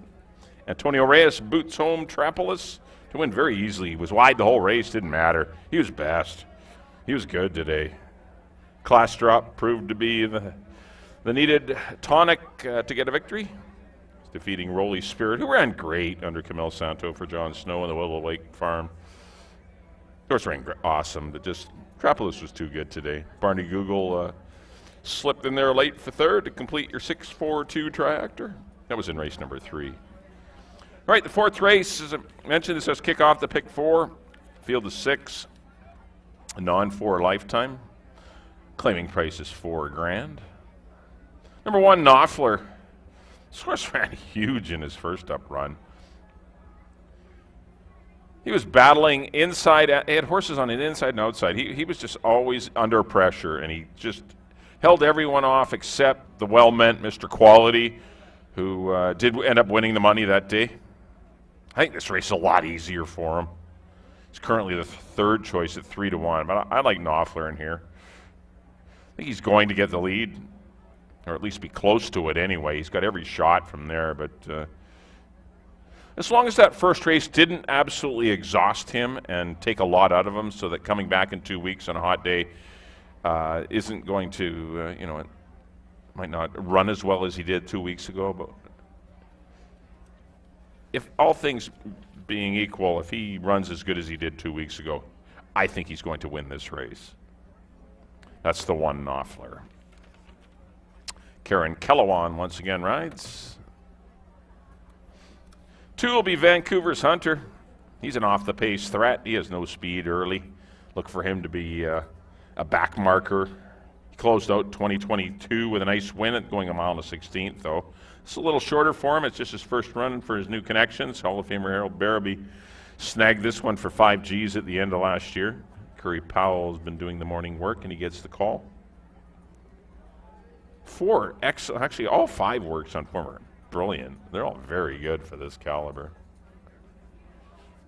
3 will be Kalamazoo's.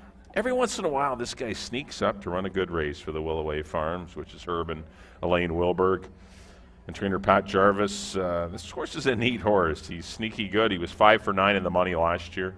He's a good tractor horse. Antonio Reyes gets along so good with him. He was aboard for the lone win last year on the 3 Kalamazoo's. He can sprint, but he's probably a little better going long, but he does sprint well in the right race. 4 is Certifiable with Chris Mamdine, a newcomer here to Hastings. Going to go with blinkers on Certifiable for owner-trainers Rob Maben. Decent works. 6-1 on Certifiable. Another one likes going along, I think. 5 is Juvie2, pretty honest horse. Seldom runs a bad race. Ran a good 3rd last time, but just wasn't good enough to catch Knopfler. I think that may be the case again today, but Juvie2, if he moves forward a little bit, he can certainly beat Knopfler. And the 6 is Foot Soldier. He had a perfect trip that day defeating Ima Chai, too, who came out to win earlier today, and Don W. Did win for the non-3-8. Shows up for the non-4 for $4,000 here, so a little drop in class. He's your favorite at 8-5. Silvina Morales will ride for Dino Condolinos. There's your field of 6. Good race. There's no standout in here. I mean, I think personally the 1, 5, and 6 are your horses. I went 1, 6, 5. But Kalamazoo's I've left out. That horse could be interesting. Even Vancouver's Hunter can be interesting in here as well, the 2 boars. So good competitive group of 6 here in race number 4 as we do kick off the pick 4. You got 7 minutes to figure it all out. Let's send it up to Dan.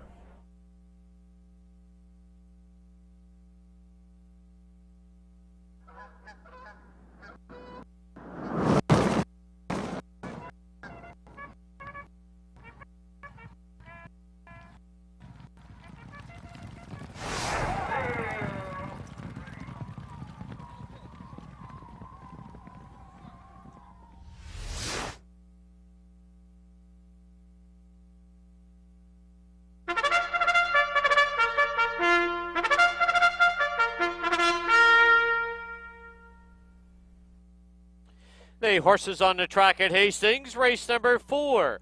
Field of 6 are going to go 6 1/2 furlongs. Exactor, Triactor, Superfecta, and 20-cent pick 4 wagers available. 7 minutes to post time.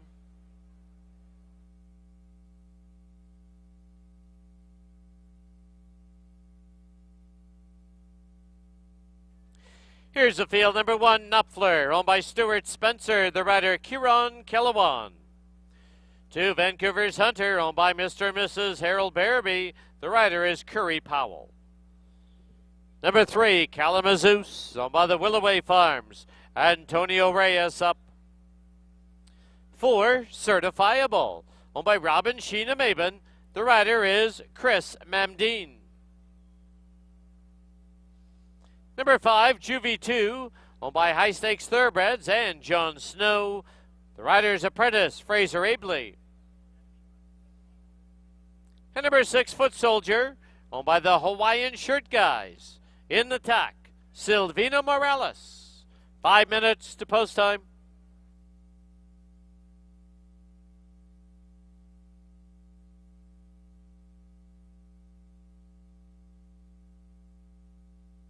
All right, there's a look at our late pick 4 or early pick 4, whichever way you want to look at it. Today from Hastings, sponsored by TwinSpires.com. I've spread 2 deep. I've gone inside, outside, 1-6 with 2-3, with 3-5-6, with 3-5 for 480. Mike's keying off the 1 Knopfler, then 2-3, 1-5, 6-7, with 3-4, 5-7 for a 640 ticket today. That is the pick 4 here at Hastings, sponsored by TwinSpires.com.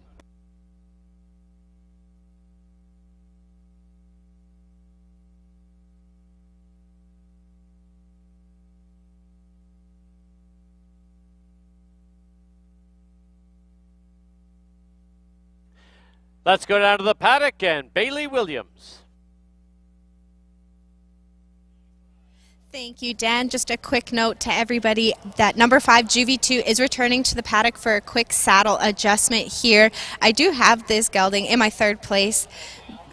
Was 3rd in first effort this year behind my second choice, Knopfler, was making a closing effort. Knopfler, in that opening season debut, laid much closer to the pace. I really like the way that this horse broke that day. I do think having the rail advantage and 6.5 today should help him off of that nice second place effort.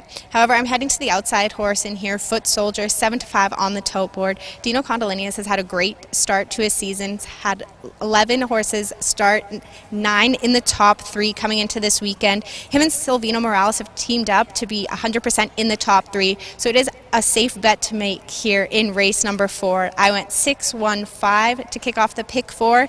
Get your wagers in early, and number 5 will be joining post parade here shortly. Best of luck.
Key West Ford reminds you there are just 2 minutes left to place your wagers at Hastings.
The horses are approaching the starting gate.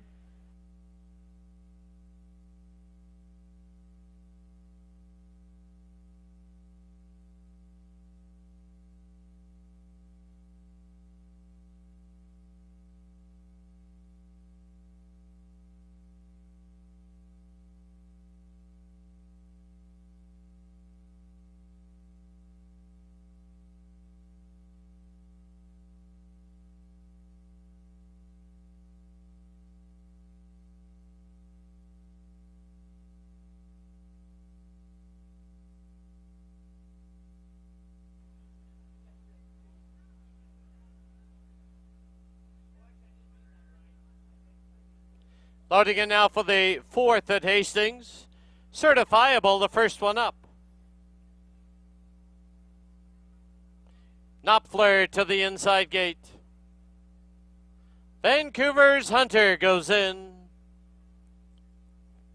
Kalamazoo's. Juvie 2. And Foot Soldier to the outside gate.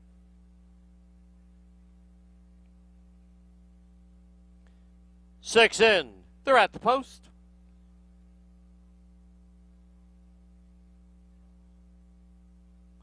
There they go. Closely bunched from between runners. Kalamazoo's put on the early lead. Foot Soldier trying to drive up on the extreme outside. Knopfler's at the rail. And splitting runners is Vancouver's Hunter as they go under the line for the first time. Knopfler has a short lead. Vancouver's Hunter pressing up in between runners. Kalamazoo's on the extreme outside. Certifiable 2.5 back in 4th. Foot Soldier is 5th. Juvie 2 is the early trailer, 7 off the lead. Opening quarter at 22 and 3 as they march down the backstretch. It is Knopfler from the rail by a head. Kalamazoo second by 3. Certifiable on the outside. Vancouver's Hunter. Foot Soldier now trying to drive up the inside. And Juvie 2. Past the 5/16, a half 46 and 3. Quarter mile from home. And Knopfler and Kalamazoo's on the outside. Foot Soldier. Juvie 2 trying to make up ground. Vancouver's Hunter and Certifiable. 1/8 of a mile from home. And it's Knopfler on the outside. Foot Soldier leaving the rail open. And Juvie 2 driving up. And down the lane they come. Foot Soldier on the outside. Knopfler. Juvie 2 at the rail. 3 of them across the track. It will be Juvie 2, I think, to win it. Over Foot Soldier and Knopfler. Kalamazoo's 4th.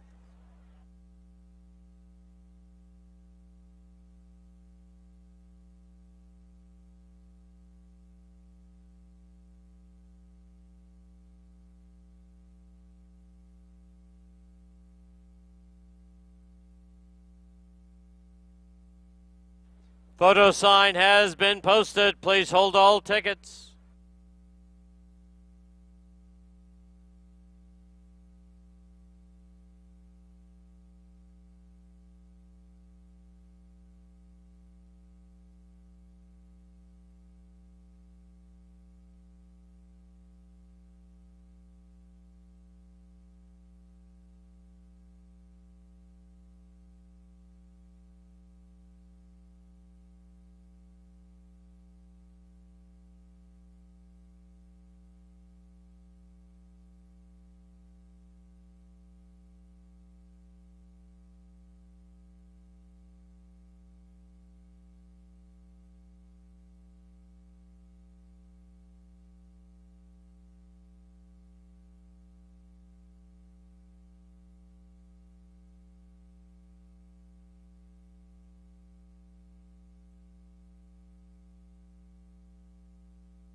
In the photo, number 5, Juvie 2, the unofficial winner. Number 6, Foot Soldier second. 1, Knopfler third. 3, Kalamazoo's 4th. 5, 6, 1, 3, unofficial.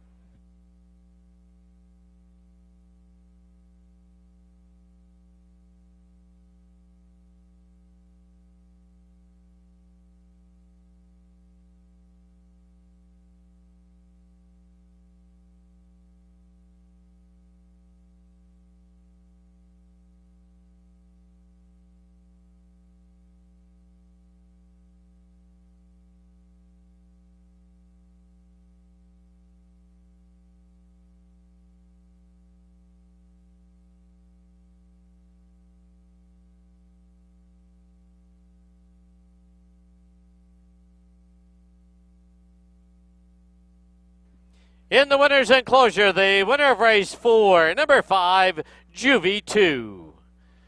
He's owned by the High Stakes Thoroughbreds and John Snow. John Snow trains, assisted by Tammy Snow, and the winning rider is apprentice Fraser Abley. Juvie 2 is a 5-year-old gelding by second in command out of Juvie Hall, bred in BC by Mr. and Mrs. John Snow.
Price is up. The 5-6 exacta, $2 price was $16.70.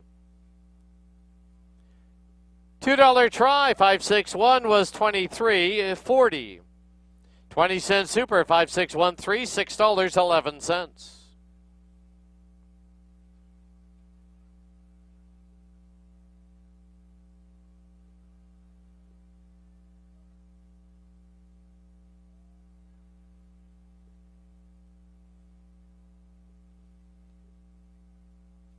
Final running time for the 6 1/2 furlongs, 1:18 and 3/100ths. In the 5th race, the Johnson Family Purse, there are no changes. Post time, 21 minutes away at 4 o'clock.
All right, we're back here in the paddock. Time for race number 5 here at Hastings. This is the Johnson Memorial Purse. It's our feature event of the day. It's for 3-year-olds and upwards. Our best older horses in here. Going 6.5 furlongs. Got a group of 5. Prep race for the first stakes race in early June.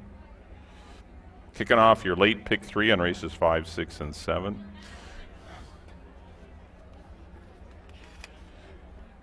Good run from Juvie 2 in race number 4 as the high stakes thoroughbreds and John Snow's Juvie 2 snuck up the inside under Fraser ably, took advantage of the rail opening. And Juvie 2, which narrowly wins the money over an unlucky foot soldier and Knopfler. All 3 of them could have won that race. Just the trips dictated. Juvie 2 won it. Great finish, though. Yep, 3 of them within a neck. It was anybody's race. But Juvie 2 got the lucky trip and got through right on the fence. And got to be lucky in horse racing. You got to be good and you got to be lucky. And Fraser did a good job just sticking to the rail and no problem opening as Knopfler came off the fence. And Juvie 2 took full advantage in race number 4. Right, the 1, here's Boitano. One of 2 Mel Snow trainees in here. He saddles both the 1 and the 3. Obviously, Boitano's a little better at longer distances. Like 6.5 furlongs is not going to be his trip. But he's got to start somewhere. For Roger Snow, Conrad Rosenick, and Don Daynard. Good second in his final start in Alberta last year. Track was really brutal that day, or slow that day. I wouldn't say brutal. It was just slow. Starts had a 4-wide trip. It was just, he was the best in that particular afternoon. Definitely should have won the money. He's a nice horse. They bought him in hopes of winning the BC Derby, and they got a pretty nice colt. And it just, circumstances, it didn't happen. Ran a good 3rd, though, in the race. But he's had the winter off. He's been training well. Looks good here in the paddock. Currently 7-1 on Boitano, but definitely not his best distance. Like, this horse will be last early, no doubt about it. Boitano will not be in the top 3 or 4 early in this 5-horse field. But he'll come running. He's a nice colt. Brian Boudram Singh gets the call. Number 2 will be Bold Arch. He is your horse to beat. He's 3-2. He's got crazy speed. See him just standing there in the shadows, keeping him nice and content in the shade. 5 for 11 in the What's win that? column. 5 for 11 in the win column at this distance. Yeah, 7 for 17 lifetime. He's just a nice horse. He can sprint. He can route. But when he gets collared some days, for whatever reason, he just packs it in. It's the oddest thing. You definitely know when it's not his day, because he's not hanging around for 2nd or 3rd. He's out of there. But he closed out 2022 with 2 impressive sprint wins and 115-4, defeating Sleuzback and Cascade Billy in those 2 races, who are 2 of his opponents today. He's the inside speed. He's definitely going to get the lead in here. See if the A game of Bold Arch shows up today, and if it does, he wins. Pretty simple. Number 3 will be Cascade Billy. He is the one that can beat him on the square. Even if Bold Arch runs his A race, Cascade Billy can beat him. He had some traffic troubles when losing to him by half a length in that 115-4 race on October the 2nd. There will be no traffic troubles in this race. Cascade Billy will have dead aim on Bold Arch. And it'll be a dispute between the 2 of them. I think it'll be a fun race between the 2 of them. I've got them 1-2 in here. He's a cool horse, Cascade Billy. 4, Sleuzback. Tough season last year, kind of an abbreviated campaign. Never really got on track. Did show that good one runner-up effort to Bold Arch, though. He's got it in him.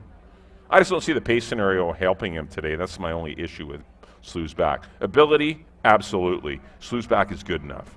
But I just don't see the pace scenario being favorable for him. And the 5 will be Soaring for the Sun. Had a great spring and early summer. Got him into the Derby program and the Canadian Derby and the BC Derby, and he failed in both of those races. But that's a tough sequence of races to run in. He is, but he's a 4-year-old now, tackling older horses for the first time. This is new territory for him. While as talented as he is, it's still tough to beat, run against horses like Bold Arch, Cascade Billy, Slews-Back, and Boitano and Soaring for the Sun, the new freshly turned 4-year-olds that are got to try and find ways to beat their older rivals. I went 2, 3, 5. I really think that 2 and 3 are going to be tough in here. Good luck here in race number 5. The Johnson Memorial Purse, named after our good buddy Ken Johnson, who passed away, as well as his wife Sharon. But the family's here. It's a lot of fun to see the Johnson family continuing on with their horse racing endeavors in the family, because it's been there for quite a while. All right, 7 minutes to post. Good luck here in race 5.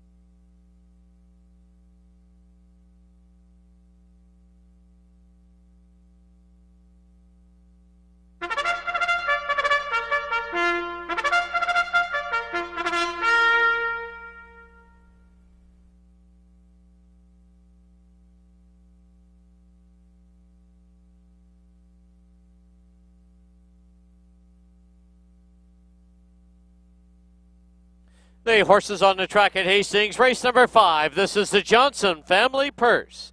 Field of 5, 6.5 furlongs the distance. Here's your field. Number 1, Boitano, owned by Roger Snow, Don Daynard, and Conrad Rozenek. Brian Budramsing to ride.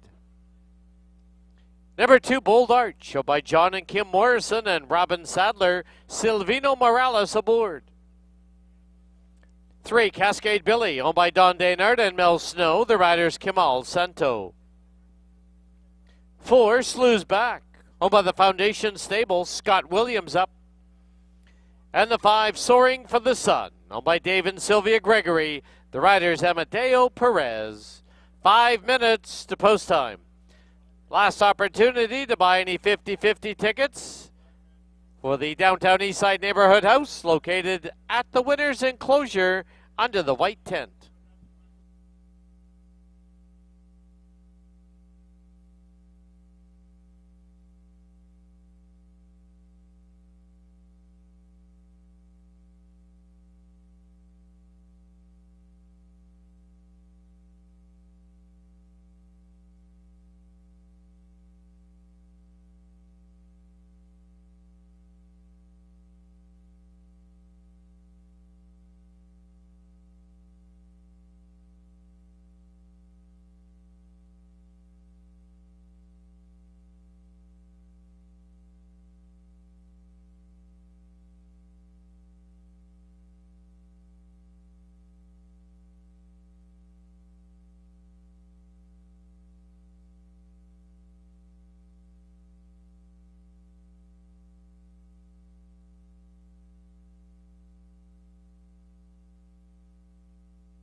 Key West Ford reminds you there are just 2 minutes left to place your wagers at Hastings.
Under a minute to post time at Hastings, less than a minute.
The horses have reached the starting gate.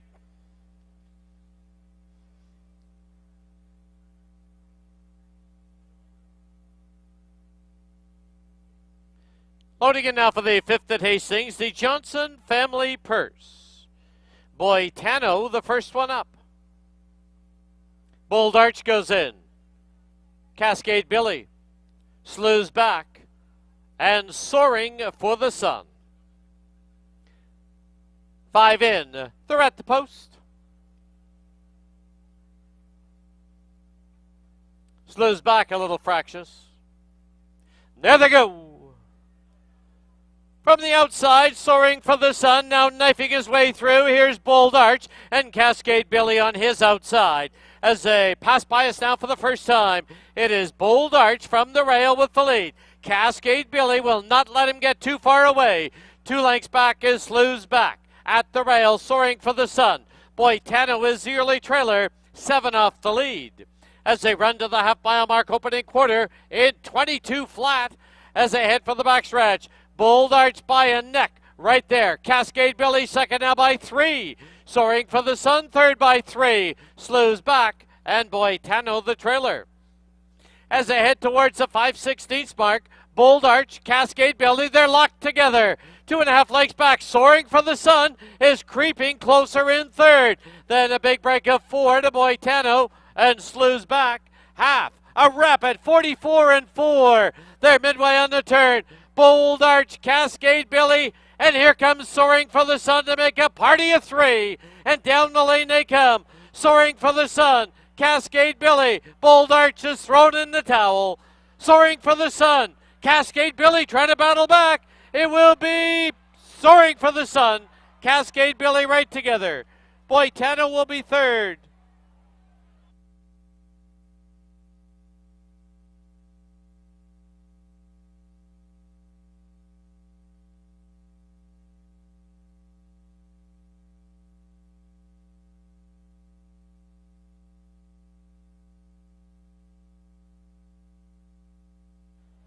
The photo sign is on the board. Please hold all tickets.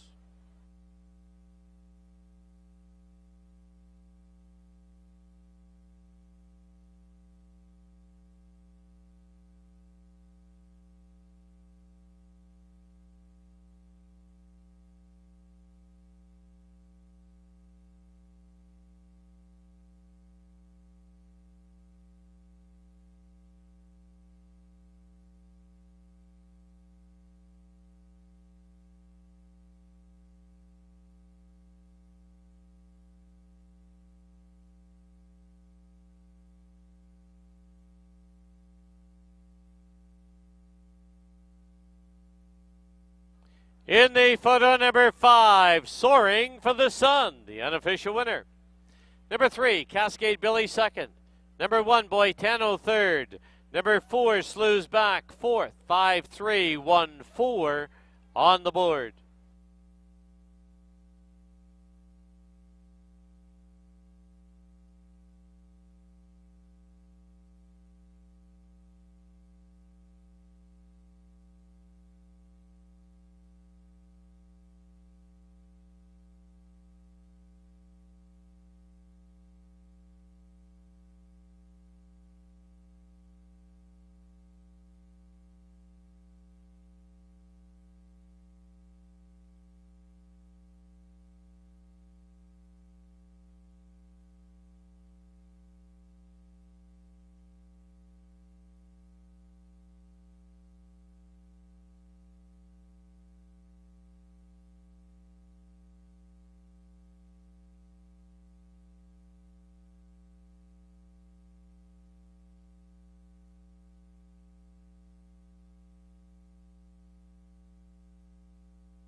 Into the winner's enclosure, the winner of race 5, the Johnson family purse. Number 5, Soaring for the Sun. He's owned by Dave and Sylvia Gregory, trained by Edgar Mendoza, assisted by Christina Mann. Winning rider, Amadeo Perez. Soaring for the Sun is a 4-year-old gelding by Sun Gold out of Random Highs, bred in BC by the owners, Dave and Sylvia Gregory. Our 5th race today is a tribute to Ken and Sharon Johnson, longtime owners and breeders here at Hastings.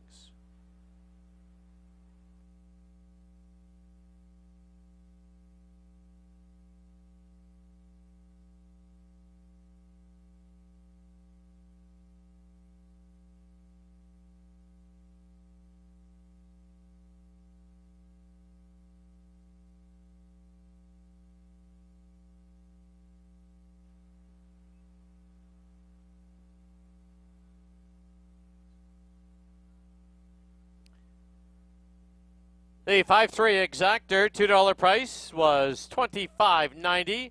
$2 try was $98.60. And the pick 3, an E3 a 3, $189.55.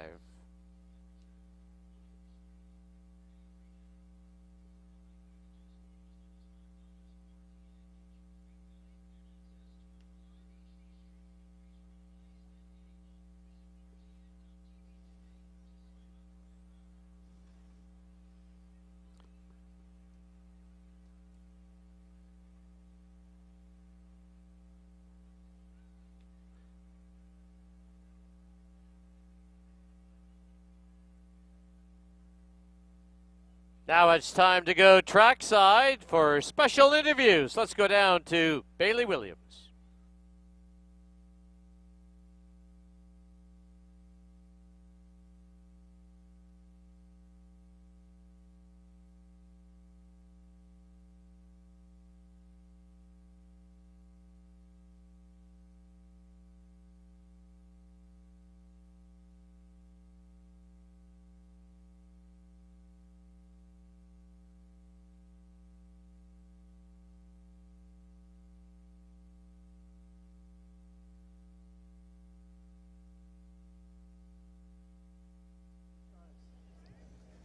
Thank you, Dan. We're in the winner's enclosure. Congratulations first and foremost to Dave and Sylvia Gregory, Soaring for the Sun. Very gutsy effort there.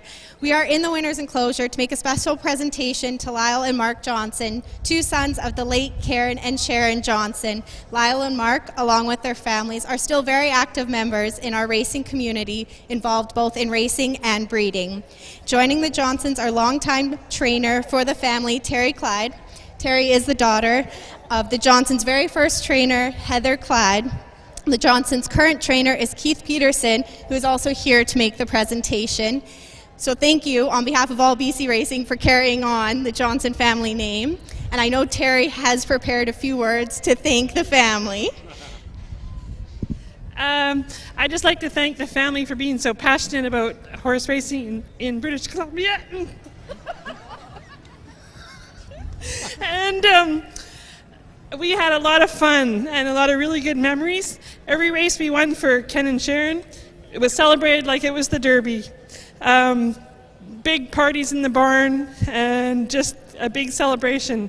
There was a few times where Ken would say, "Don't tell Sharon I bought a horse," but it all seemed to work out in the end, and they were the most generous people.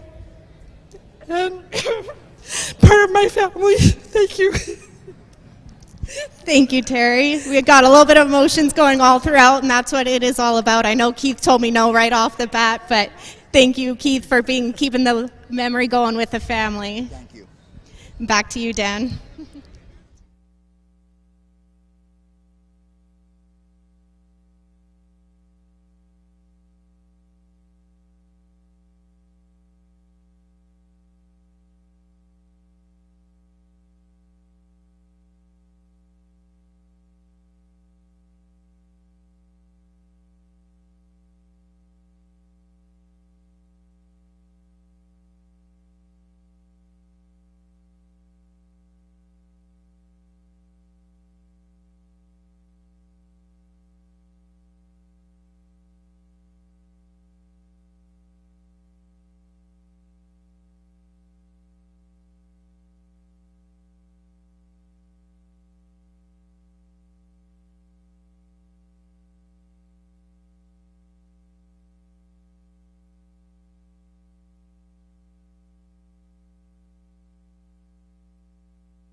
from the inside. So he's got to deal with Quagmire. He's got to deal with Racing River. Perhaps if he gets out there, Ring and Carry has some speed, but this horse at least has the advantageous number 1 post, and that'll be big. Absent Command definitely fits in here, getting some play at 9-2.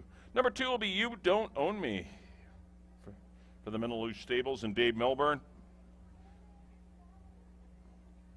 Does have the 1 run this year, trailed the field pretty much throughout. Missed the break. That pretty much was his demise that day. Can't blow the break and try and beat horses like Mr. Quality. Got to be a little better away from there today. Larry Seatron will be back aboard. Gets that seat in behind the speed, he could make some noise. We'll see. 3 will be Appellant. He needs to see a pace duel. Definitely suited to longer distances as Appellant, but he come running on pretty good last time. Got beat 4 lengths to Mr. Quality, Knopfler, and Juvie 2. Of course, we saw Juvie 2 come back to win a little earlier today. Race number 4, I believe it was. He is a 6-time winner at today's distance, so he can get it done. Yeah, that was a long time ago, though. He's never been a big sprinter. But we'll see. Antonio Reyes looking for his 2nd winner of the day. Number 4 will be Sir Barkley. Closed out 2022 with a nice win. He is the oldest horse on the grounds at 12 years young. Still participating. Harold's put lots of miles on him in the morning. Curry Powell will ride. 5 will be McMurphy. He's live in here. Can't believe he's 7-1. Why is this horse 7-1? Good win over Kalamazoo, and it's in command in his final start. Had to start pretty high last year. One thing about these kind of horses, when they get a start on the bottom, and they're eligible to work their way back up. And sometimes when horses have good seasons that start low and then go up high, then they have to start the following season up high. It's difficult for them to get on that run again. And that kind of was the case with McMurphy. I think starting on the bottom, he's going to be pretty dangerous here. 7-1's a good price. Silvino Morales will ride. 6 will be Quagmire. He's your favorite. He should be. He's a little win machine. 8 times in his life, 13 seconds. He's never really off the board very often. It's at 27 out of 35 lifetime. He's in the money. He's just a gritty, hard trying horse. Fraser Abley looking for another winner today. 2-1 favorite. There's Quagmire. I like him as well. I got him in for 2nd, but can certainly see him winning. 7 is More Than Soul Title.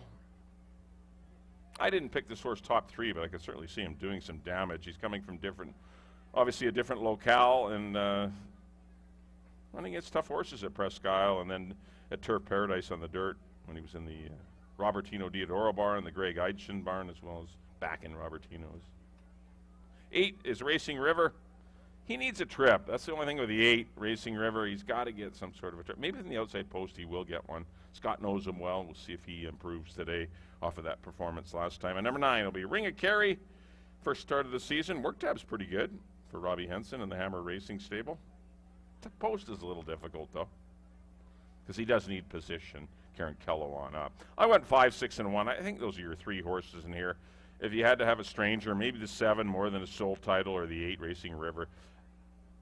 These horses aren't our most consistent horses, so we get some surprises in these races. But 5, 6, 1 for me here in race number 6.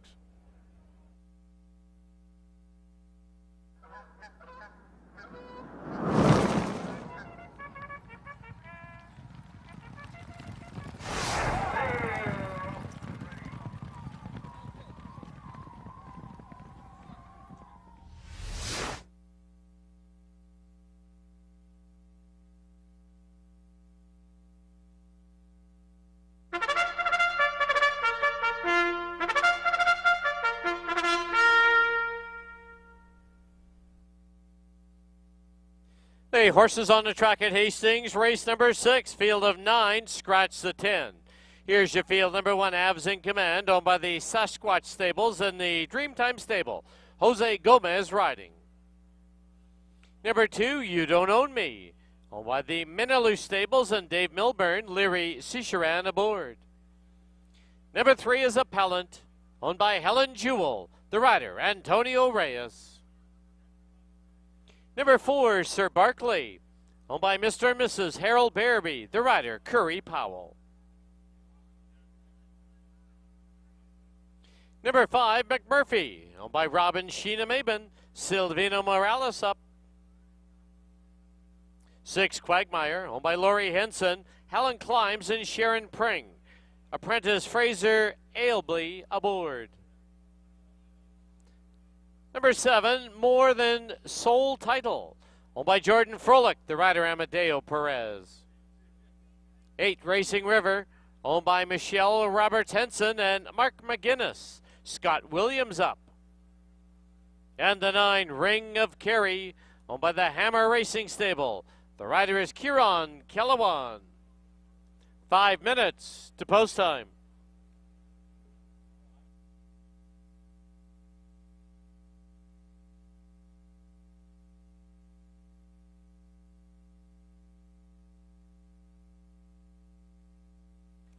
All right, time to get out those 50-50 tickets as we're going to go to the paddock for our 50-50 draw. Let's go down to Bailey Williams. Thank you, Dan. Today's 50-50 is for downtown East Side neighborhood housing. $867.50 to the winner. You have until 5:15 p.m. to pick up that prize by the white tent just outside the winner's circle. I have Alexa here today who's going to shake it up and draw the lucky number.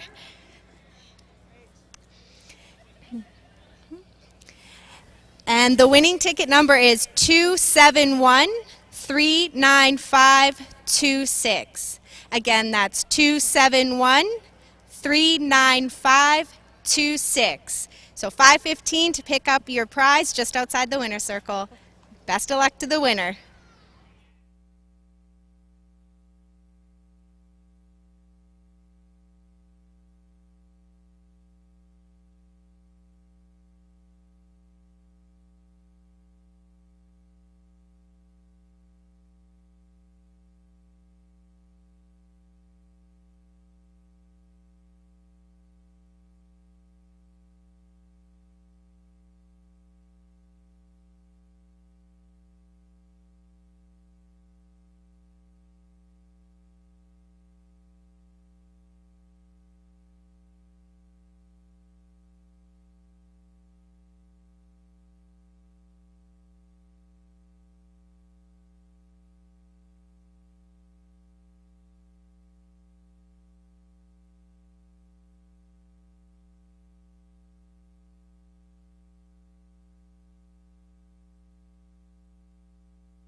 Once again, there's a look at your 50-50 draw number up on the TV monitors, 271-39526.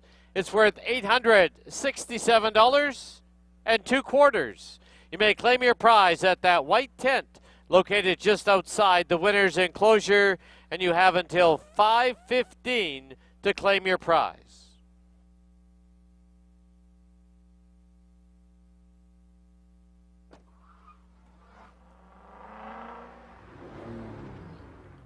Key West Ford reminds you there are just 2 minutes left to place your wagers at Hastings.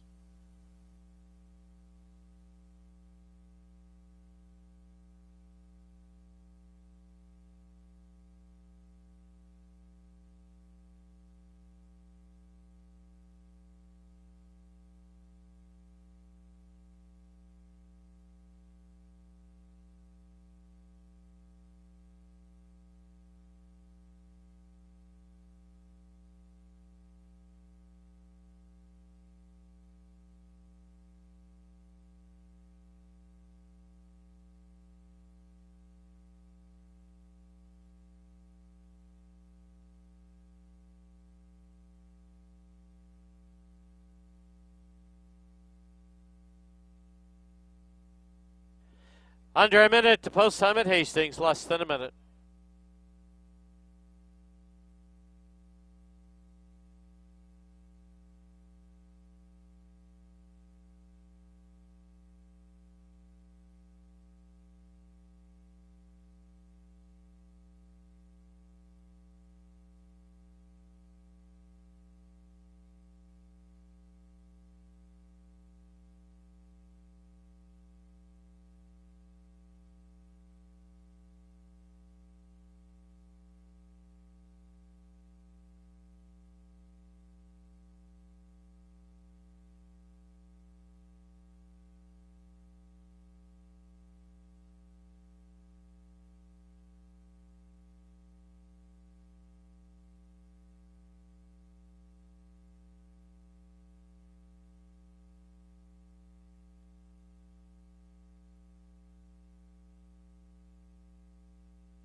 The horses have reached the starting gate.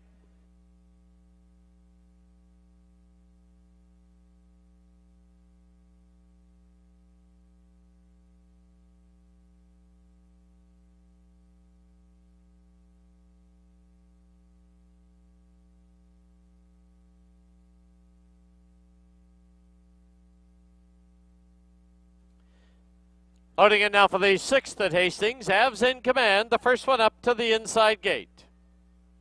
McMurphy goes in. Sir Barkley. Next one along is Quagmire in the blue. Newcomer, More Than Soul Title.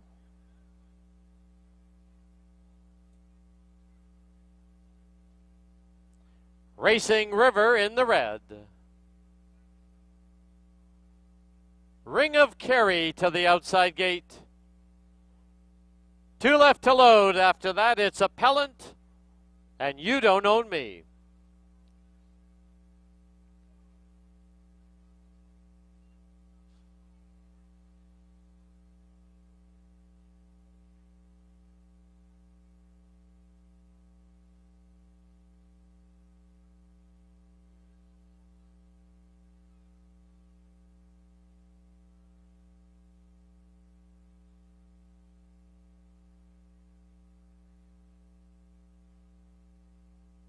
Appellant goes in, now waiting on You Don't Own Me.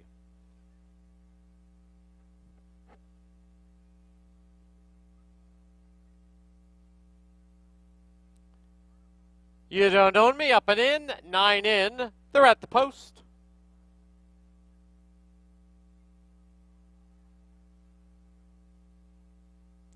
There they go. McMurphy, Quagmire, and now Avs in command from along the rail. Sir Barkley also in that mix. As they pass by us now for the first time. Avs in command has the rail. Sir Barkley pressing on the outside. Quagmire's in between runners, moving through More Than Soul Title. On the outside is Racing River as they go into the turn. Then it's back to McMurphy. 3.5 further back now is Ring of Kerry, followed by You Don't Own Me. Appellant is the trailer, and he's 13 off the lead. The opening quarter, a quick 22-1. They're midway on the backstretch, and Avs in command clears off. Leads it now by a length and 3/4.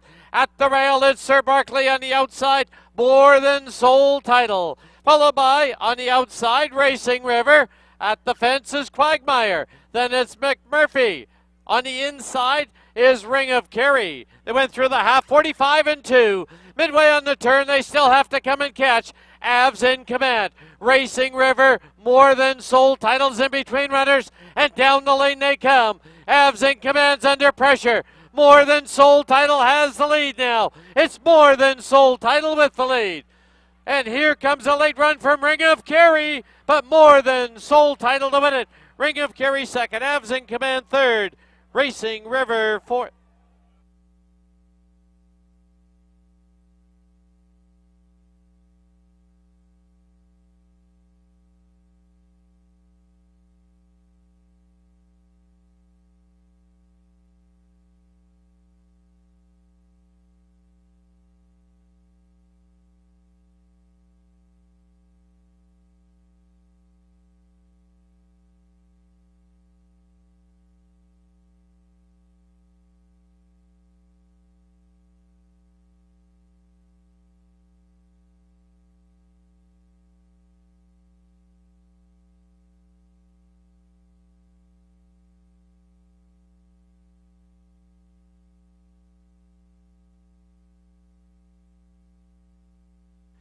Photo sign on the board. Hold all tickets.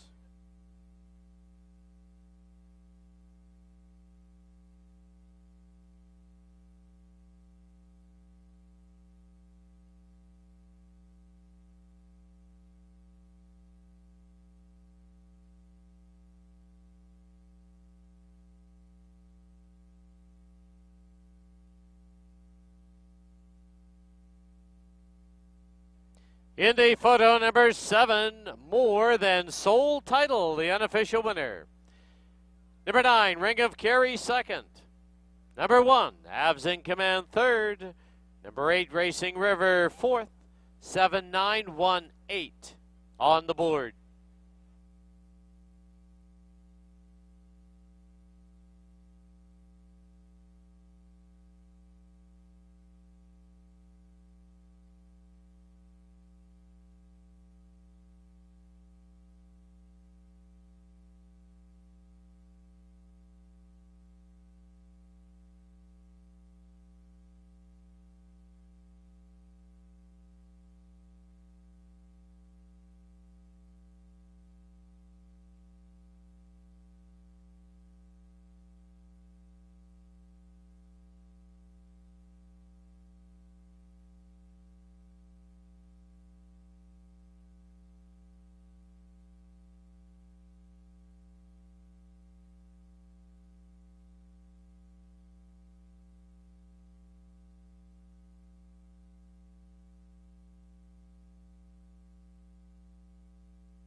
Into the winner's enclosure, the winner of race 6, number 7, More Than Soul Title. He's owned by Jordan Froelich, trained by Dino Condolinius, and aboard for his third winning ride today, jockey Amadeo Perez. More Than Soul Title is a 5-year-old gelding by More Than Ready out of Soul Title. Bred in BC by Charles Fipke.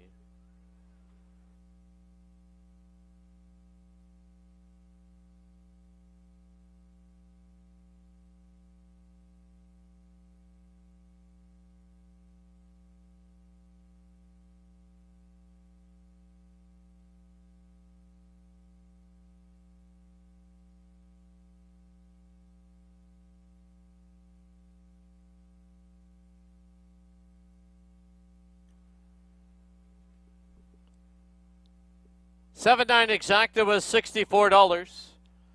$7.91 $2 try was $824.40. The Super $7.918 20-cent price $294.55. And the pick 5 of 5 was hit. It returns $2,362.10.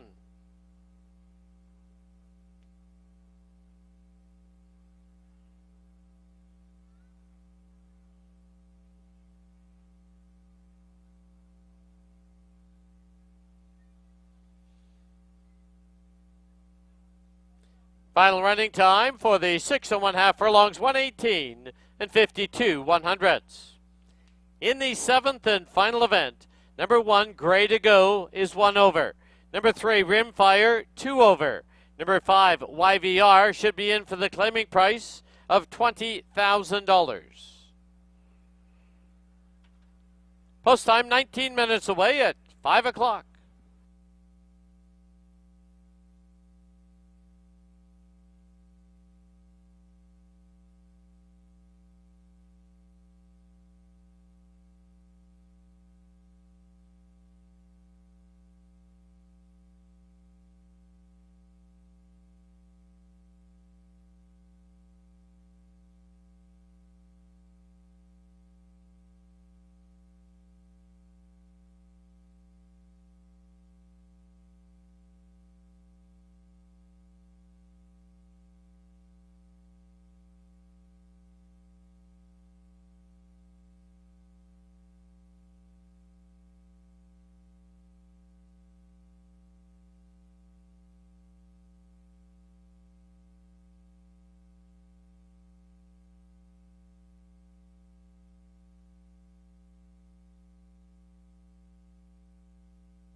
right, we're back here in the paddock. Time for the 7th and final live race on our Sunday afternoon program, Mother's Day.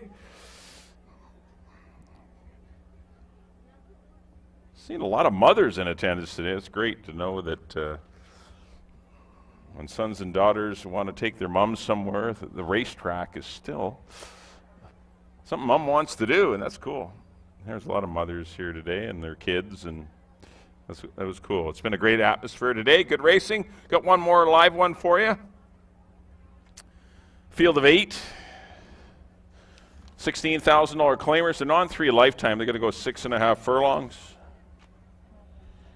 Exactor, Triactor, and Superfecta wagering. So that's super high 5 too. You got to pick the first 5. That is the goal. So pick the first 5 in the super high 5. Not easy, but it can be quite rewarding if you can pick off the top 5. Back in race number 6, congratulations to Jordan Froelich and Dino Condolenos. Continue on fire. Amadeo Perez as well as more than sold title. Amadeo kept picking at him. He didn't break good and just got him up in between horses and just kept. This horse kept giving more. He kept grinding out a good victory. Just running by Avs in Command and holding off Ring of Kerry, who was flying late, for your 7-9-1 Triactor in race number 6. But congratulations to Jordan Froelich, Dino, and Amadeo. Interesting where that horse was sold, and he was a BC bred and made his way back here. Yep, he's Charles Fitke, who, of course, lives in Kelowna. Has houses everywhere, though. Right, number 1 is Great to Go for the Foundation Stables and Robbie Anderson. Good win, good maiden score in last October. Sat the trip in behind a slow pace and popped up for the win over Texas Legacy and a Briar win. These are far tougher horses up here for 16, though. His work tab's been good, though. That work on May 3rd and 1:13 and 4/5 is very good. And, of course, a week prior to that, a minute flat, earned him the fastest of 19. The value pluses are nice horses. Go Sail Go was a very nice race mare. And we'll see if Great to Go has put it all together as a 4-year-old. Because he'll need to be better this year than he was last year if he's going to win this race. But judging by his work tab, he might be better than what he was last season. We'll see. Well, he promised a lot of the times. He promised a lot of the times and just didn't deliver. Well, sometimes those maiden races come up tough. He hooked into Back in Overdrive, Chase the Sun, Regal Riot. You hook into Regal Riot, he won the Derby. Exactly. That's bad luck. Stormy Blue. You're hooking into tough horses, and it's just timing is everything. And once you get a win, sometimes you can parlay that into 2 or 3 victories. And once you get a couple of losses or string 4 losses together, you generally string 6 losses together. So it's tough to get your confidence level high because horses rely on confidence as we do. And he's looked good this spring. And I'm not saying he's going to win today, but I think you'll see a good effort from Great to Go today. And don't be shocked if he won the money or was 2nd or 3rd. Karen Kello on rides for Robbie Anderson, who was just inducted into the BC Racing Hall of Fame at our dinner last month, at our awards dinner. It's 13 to 1. Hard to believe we're saying last month already. Pardon me? It's hard to believe we're saying last month already. Yeah. Number 2 is Wisely Played. Definitely better suited to longer distances. The blinkers come off today. I've been racing primarily in blinkers throughout his career, and Lone Wind did come going long. 7 to 1, the one Wisely Played. 3 is Rimfire. He's your 5 to 2 Lukewarm favorite. I don't mind him at all. I got him in for 2nd. Could certainly see him winning. He's had 2 starts. He broke his maiden over Jose, and Remarkable Angel. Those 2 have not come back to do anything of note. But obviously he was injured in that race and was given the rest of the year off. And he's been coming back with good work. So Antonio Reyes will once again ride for trainer Barb Heads for the Andersons. 4 is Sloop John B. for the Menalouche Stables and Dave Milburn. He can sprint. He can route. He can do it all. He's a cool horse. Work tab's been good. A couple of 101 and change works in preparation for this race. But he's a 4-year-old now, tackling some pretty decent horses in here.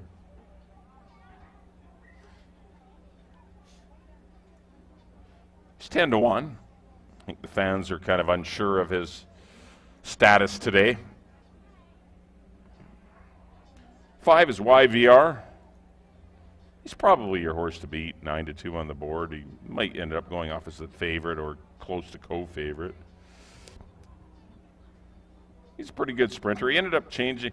There was a lot going on last year. He was running here and then races weren't going, so he went down to Emerald and won, and then came back to Hastings. Didn't run as good after coming back here, but it's tough to ship back and forth between races. It's not for every horse to ship back and forth between racetracks. They can't handle it. And this horse definitely lost his mojo in his last couple starts last year, but he's been freshened up. Nice 59-4 work on April the 30th. He certainly looks very good here in the paddock for the Gilkers and Ernie Chu. And definitely a major threat in here is a 5 YVR with Brian Bootman's Ramsing.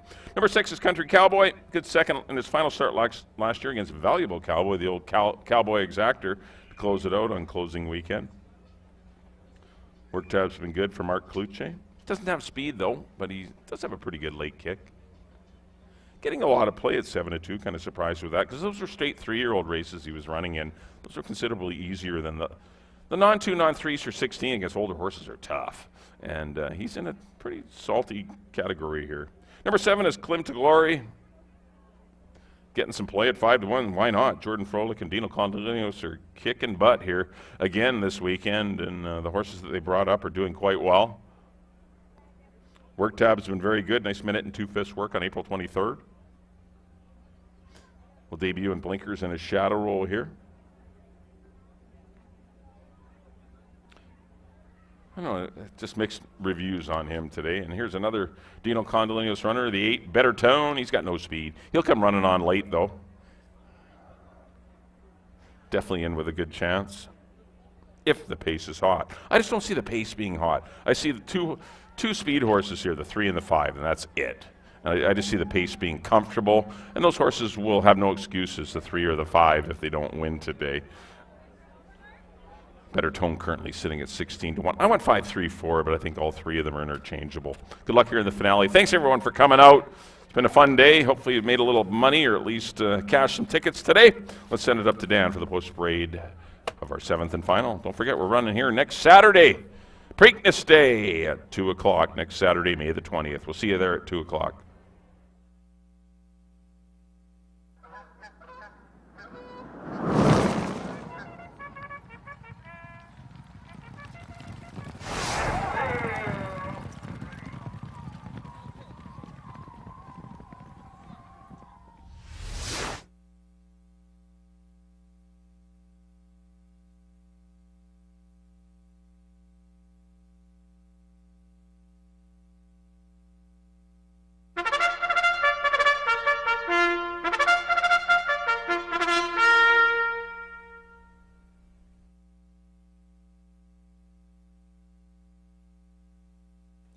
The horses on the track at Hastings for the 7th and final event.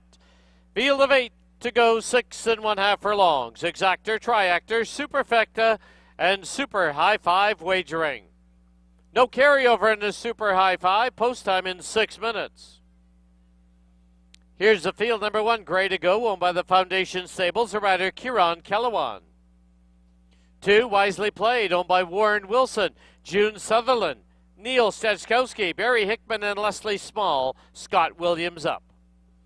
3, Rimfire, owned by Dr. Bryan and Carol Anderson. The rider, Antonio Reyes. 4, Sloop John B, owned by the Minaloo Stables and Dave Milburn with Leary Cicheran riding. 5, YVR, owned by Ernie Chu and Rob and Vicky Gilker. The rider is Brian Budramsing. 6, Country Cowboy, owned by Roy and Dixie Jacobson. The rider's Amadeo Perez. 7, Clim to Glory, owned by Jordan Froelich. The rider's Silvino Morales.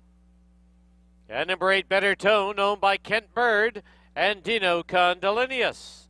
The rider is Ridge Balgobin. 4 minutes to post time.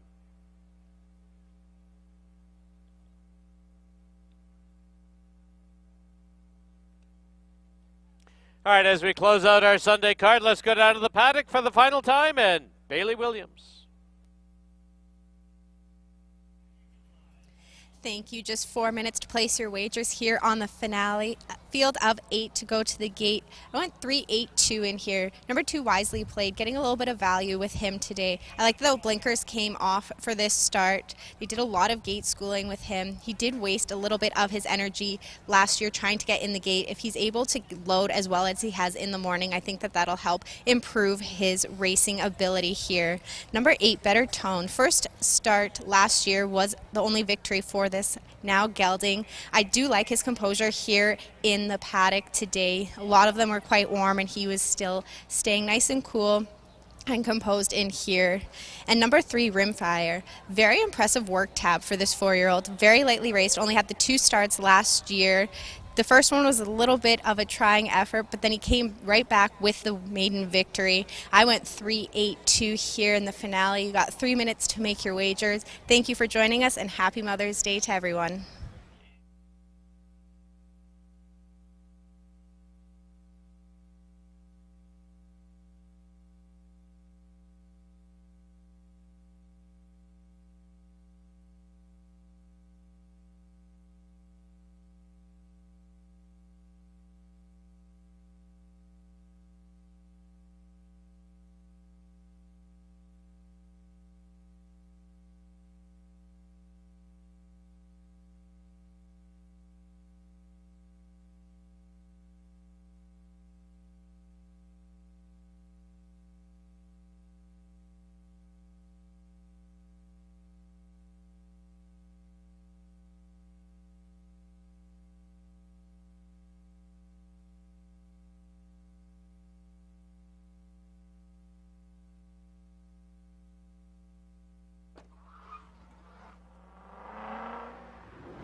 Key West Ford reminds you there are just 2 minutes left to place your wagers at Hastings.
The horses have reached the starting gate.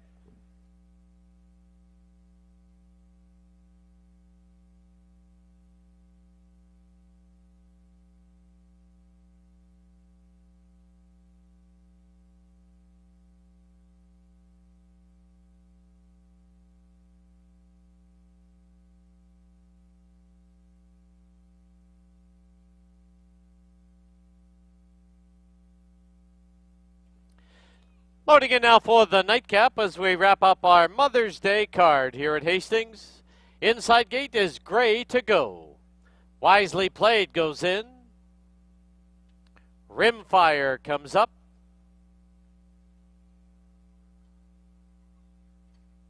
YVR has been loaded in the blue. Country Cowboy.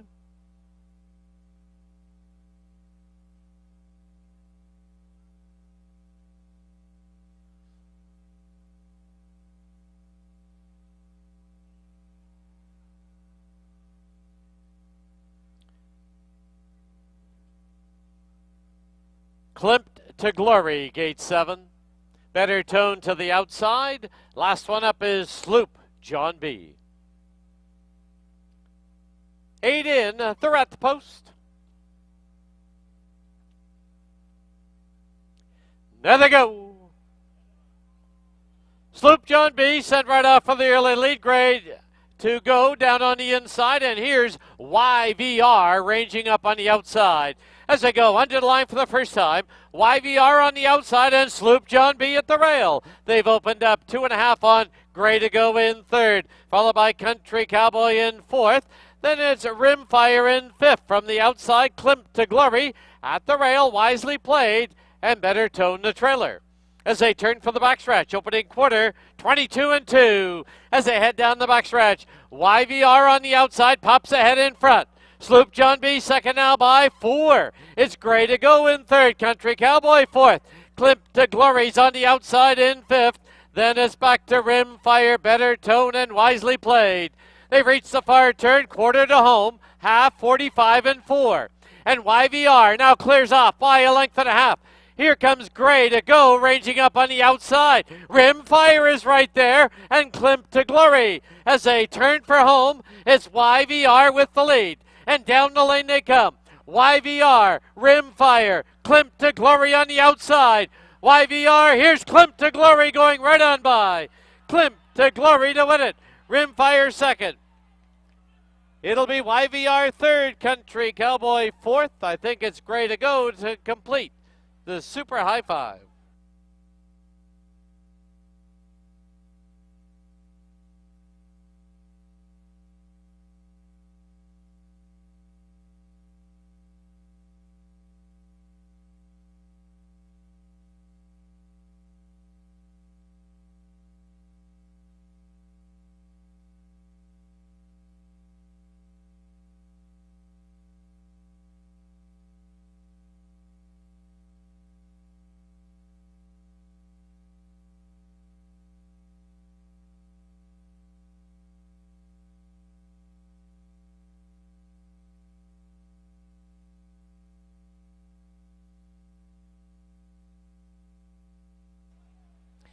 Unofficial winner of race 7, number 7, Klimt to Glory.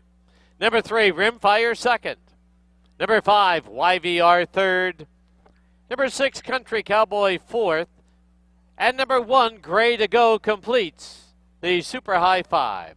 Super High Five numbers 7, 3, 5, 6, and 1.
Now into the winner's enclosure, the winner of race 7, number 7, Klimt to Glory. He's owned by Jordan Froelich, trained by Dino Condolinius, and the winning rider Silvino Morales. 3 training wins today for Dino Condolinius. 3 owner wins for Jordan Froelich. Klimt to Glory, a 4-year-old gelding by Klimt out of Seaside Glory. Bred in Kentucky by Jerry Hollendorfer and George Todero.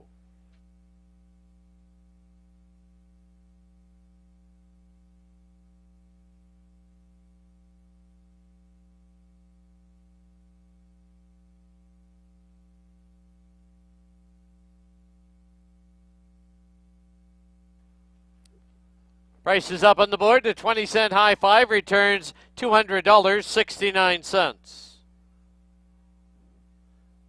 The exactor was $33.50. $2 try was $176.70. The pick 4, you need 404, $138.30. 20-cent super was $47.54. Late double pair of 7s, $20.20. And the pick 3, we'll get back to that in a moment.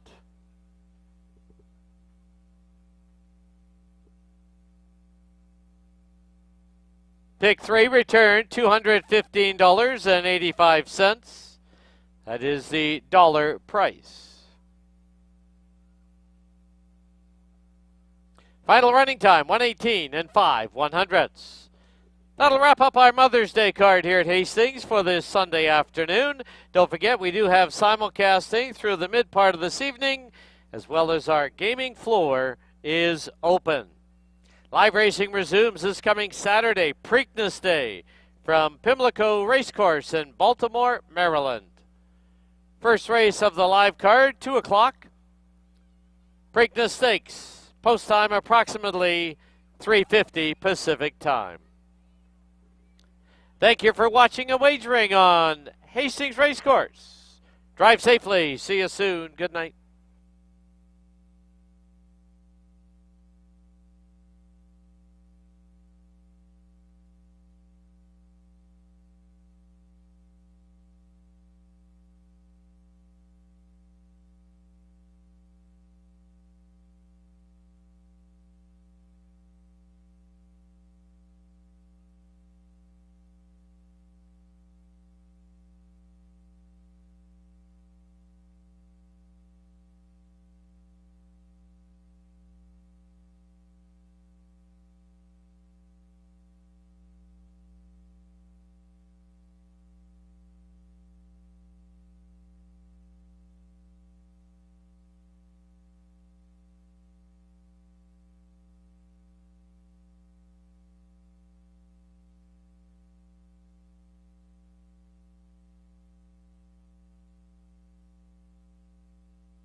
There they go. I'm a Cheetah from the outside. Make it or break it. Debatable shows good early speed. Early trailer, IBC and U. As they go to the clubhouse turn, Debatable has a short lead from between runners. Make it or break it, trying to hold the fence. Then on the extreme outside is I'm a Cheetah. 4 lengths further back to the trailer. IBC and U. Past the half-mile marker they run. Make it or break it from the rail, leads it by a head. Debatable second by a nose. I'm a Cheetah ranges up on the outside, and about 6 lengths back is IBC and U. As they head to the 5/16 marker, I'm a Cheetah on the outside now takes a short lead. Debatable in between runners. Make it or break it. Hustled at the fence, and only 3 lengths back. IBC and U. Midway on the final turn, half 46 and 4. And I'm a Cheetah with the lead of 2.5. IBC and U now takes up the chase. Make it or break it third, and down the lane they come. It is I'm a Cheetah with a short lead. IBC and U is trying to range up on the outside. It is I'm a Cheetah, IBC and U. I'm a Cheetah to win it. IBC and U second, make it or break it, and Debatable.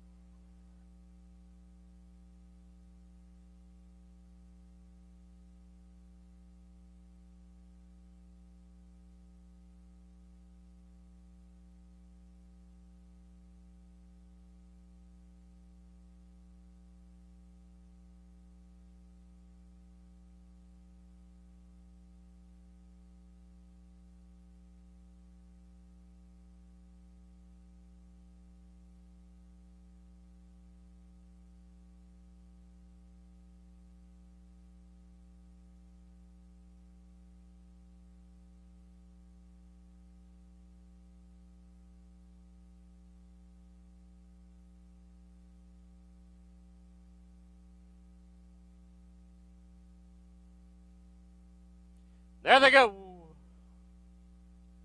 Closely bunched, Wandalita, Ria Mia from along the inside, followed by Irish Luna and Icebreaker as they pass by us now for the first time. Ria Mia trying to be geared down as they go under the line. She's a little headstrong, and Ria Mia leads it now by elect. Wandalita second, Irish Luna third, and Icebreaker fourth.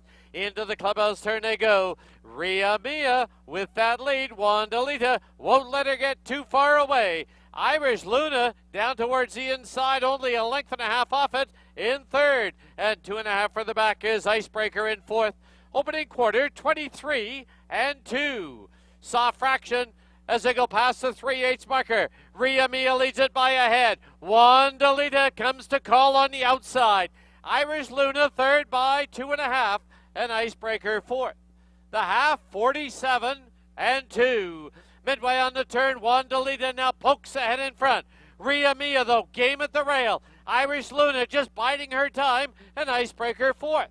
Off the turn into the stretch, Wandalita comes home with a length and a half lead. Ria Mia, and at the rail, Irish Luna. Wandalita by 2.5. Wandalita to win it. Irish Luna second. Ria Mia third. Icebreaker fourth.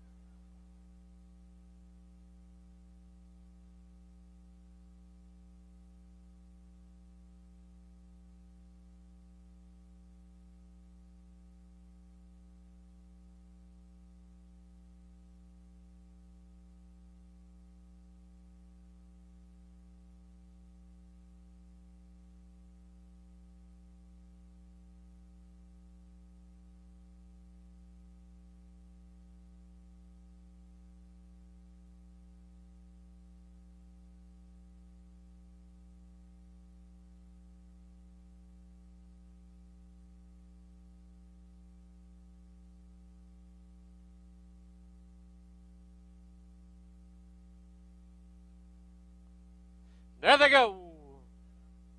They've all come away well. Gwen, the quickest on the early lead. Now Rolly Spirit puts in the challenge, and on the outside is Groovy Girl. Trapolis gets away in fourth. Then it's Atomic Haze and Barney Google. Under the line for the first time, Rolly Spirit now takes a short lead, but Gwen is trying to hold the fence. Up on the outside, Groovy Girl is third. Trapolis is only about 3 off it in fourth. Then Atomic Haze and Barney Google. Past the half-mile marker they run. The opening quarter, 23 and 1. as they head down the backstretch. Gwen from the rail by a nose. Rolly Spirit second by a head. Groovy Girl now makes a line of 3. 2 lengths back, Trapolis in fourth. Atomic Haze and Barney Google. Past the 5/16 they go, the half, 47 and 2. And from the inside, it is Rolly Spirit with a short lead. Groovy Girl, here's Trapolis, now let loose, he's going 3 wide. Gwen sits in fourth, Atomic Haze is fifth, as they turn for home. On the inside, Rolly Spirit, but Trapolis has gone right on by, and Trapolis opens up by 2. Rolly Spirit and Groovy Girl. It is Trapolis by 2.5 by 3. Trapolis to win it. Tight for second, Rolly Spirit, a late closing Barney Google. Groovy Girl fourth.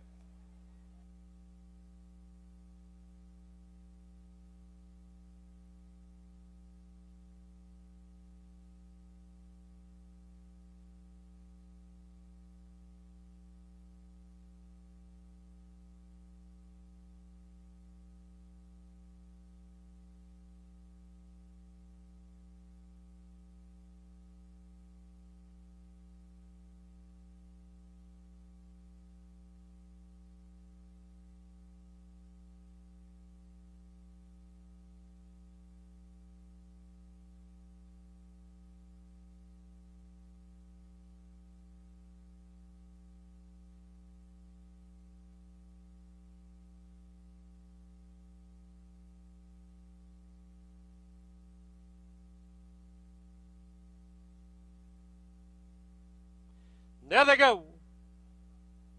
Closely bunched from between runners. Kalamazoo's put on the early lead. Foot Soldier trying to drive up on the extreme outside. Knopfler's at the rail. And splitting runners is Vancouver's Hunter as they go under the line for the first time. Knopfler has a short lead. Vancouver's Hunter pressing up in between runners. Kalamazoo's on the extreme outside. Certifiable 2.5 back in fourth. Foot Soldier is fifth. Juvie 2 is the early trailer, 7 off the lead. Opening quarter at 22 and 3 as they march down the backstretch. It is Knopfler from the rail by a head. Kalamazoo second by 3. Certifiable on the outside. Vancouver's Hunter.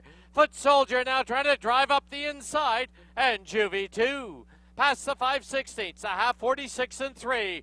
Quarter mile from home. And Knopfler and Kalamazoo's on the outside. Foot Soldier. Juvie 2 trying to make up ground. Vancouver's Hunter and Certifiable. 1/8 of a mile from home. And it's Knopfler on the outside. Foot Soldier leaving the rail open. And Juvie 2 driving up.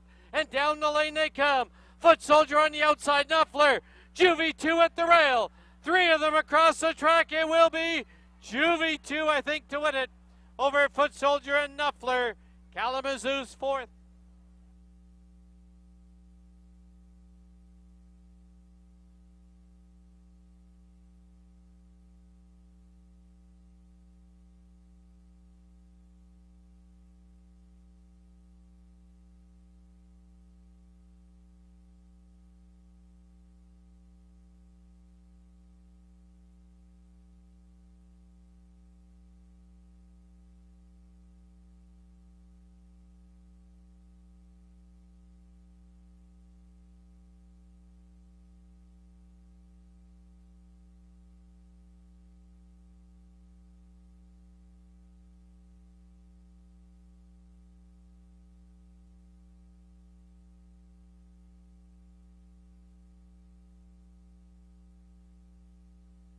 Slough's back a little fractious.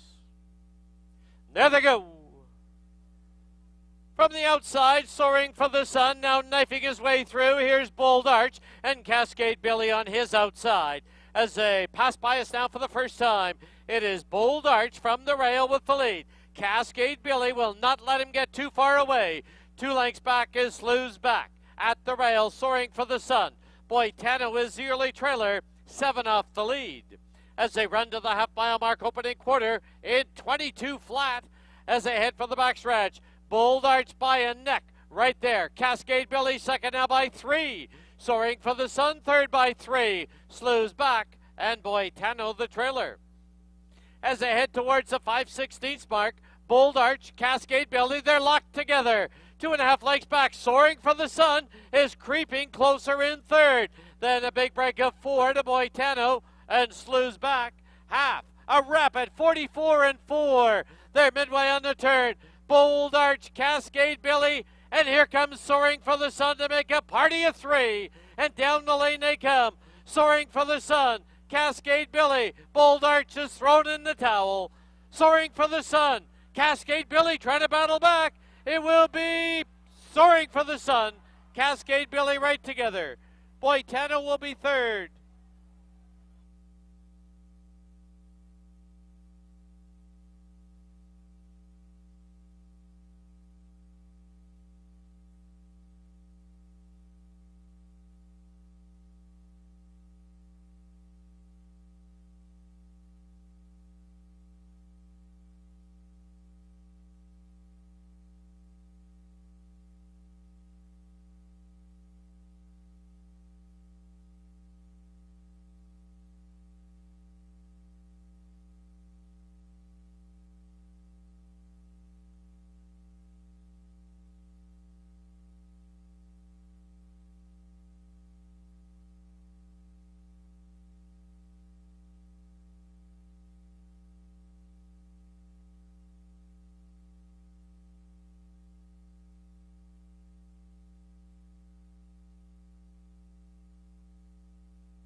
There they go.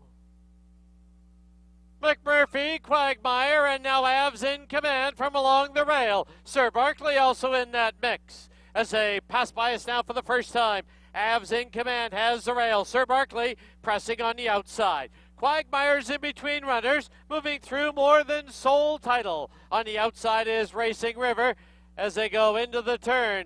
Then it's back to McMurphy. 3.5 further back now is Ring of Kerry, followed by You Don't Own Me. Appellant is the trailer, and he's 13 off the lead. The opening quarter, a quick 22 and 1.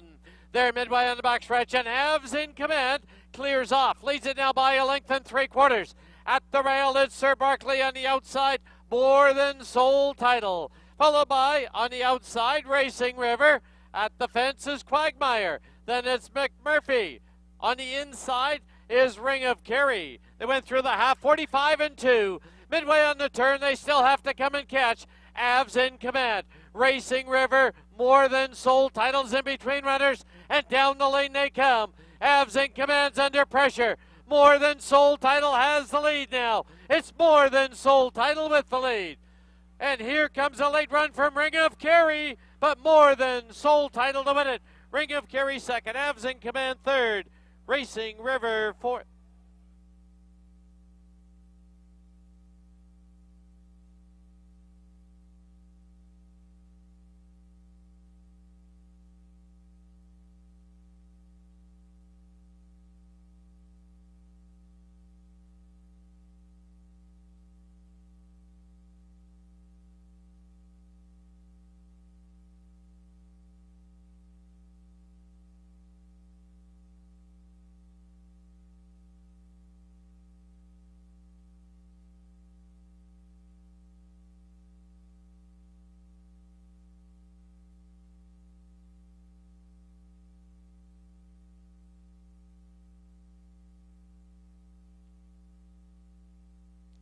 There they go. Sloop John B. sent right off for the early lead. Grade to go down on the inside, and here's YVR ranging up on the outside. As they go under the line for the first time, YVR on the outside and Sloop John B. at the rail. They've opened up 2.5 on Grade to go in third, followed by Country Cowboy in fourth. Then it's Rimfire in fifth. From the outside, Klimt to Glory at the rail, wisely played, and Better Tone the trailer. As they turn for the backstretch, opening quarter, 22 and 2. As they head down the backstretch, YVR on the outside pops ahead in front. Sloop John B. second now by 4. It's Grey to go in third. Country Cowboy fourth. Klimt to Glory's on the outside in fifth. Then it's back to Rimfire, Better Tone, and wisely played. They've reached the far turn, quarter to home, half 45 and 4. And YVR now clears off by a length and a half. Here comes Grey to go, ranging up on the outside. Rimfire is right there, and Klimt to Glory. as they turn for home. It's YVR with the lead, and down the lane they come. YVR, Rimfire, Klimt to Glory on the outside. YVR, here's Klimt to Glory going right on by. Klimt to Glory to win it. Rimfire second. It'll be YVR third, Country Cowboy fourth. I think it's Gray to Go to complete the super high.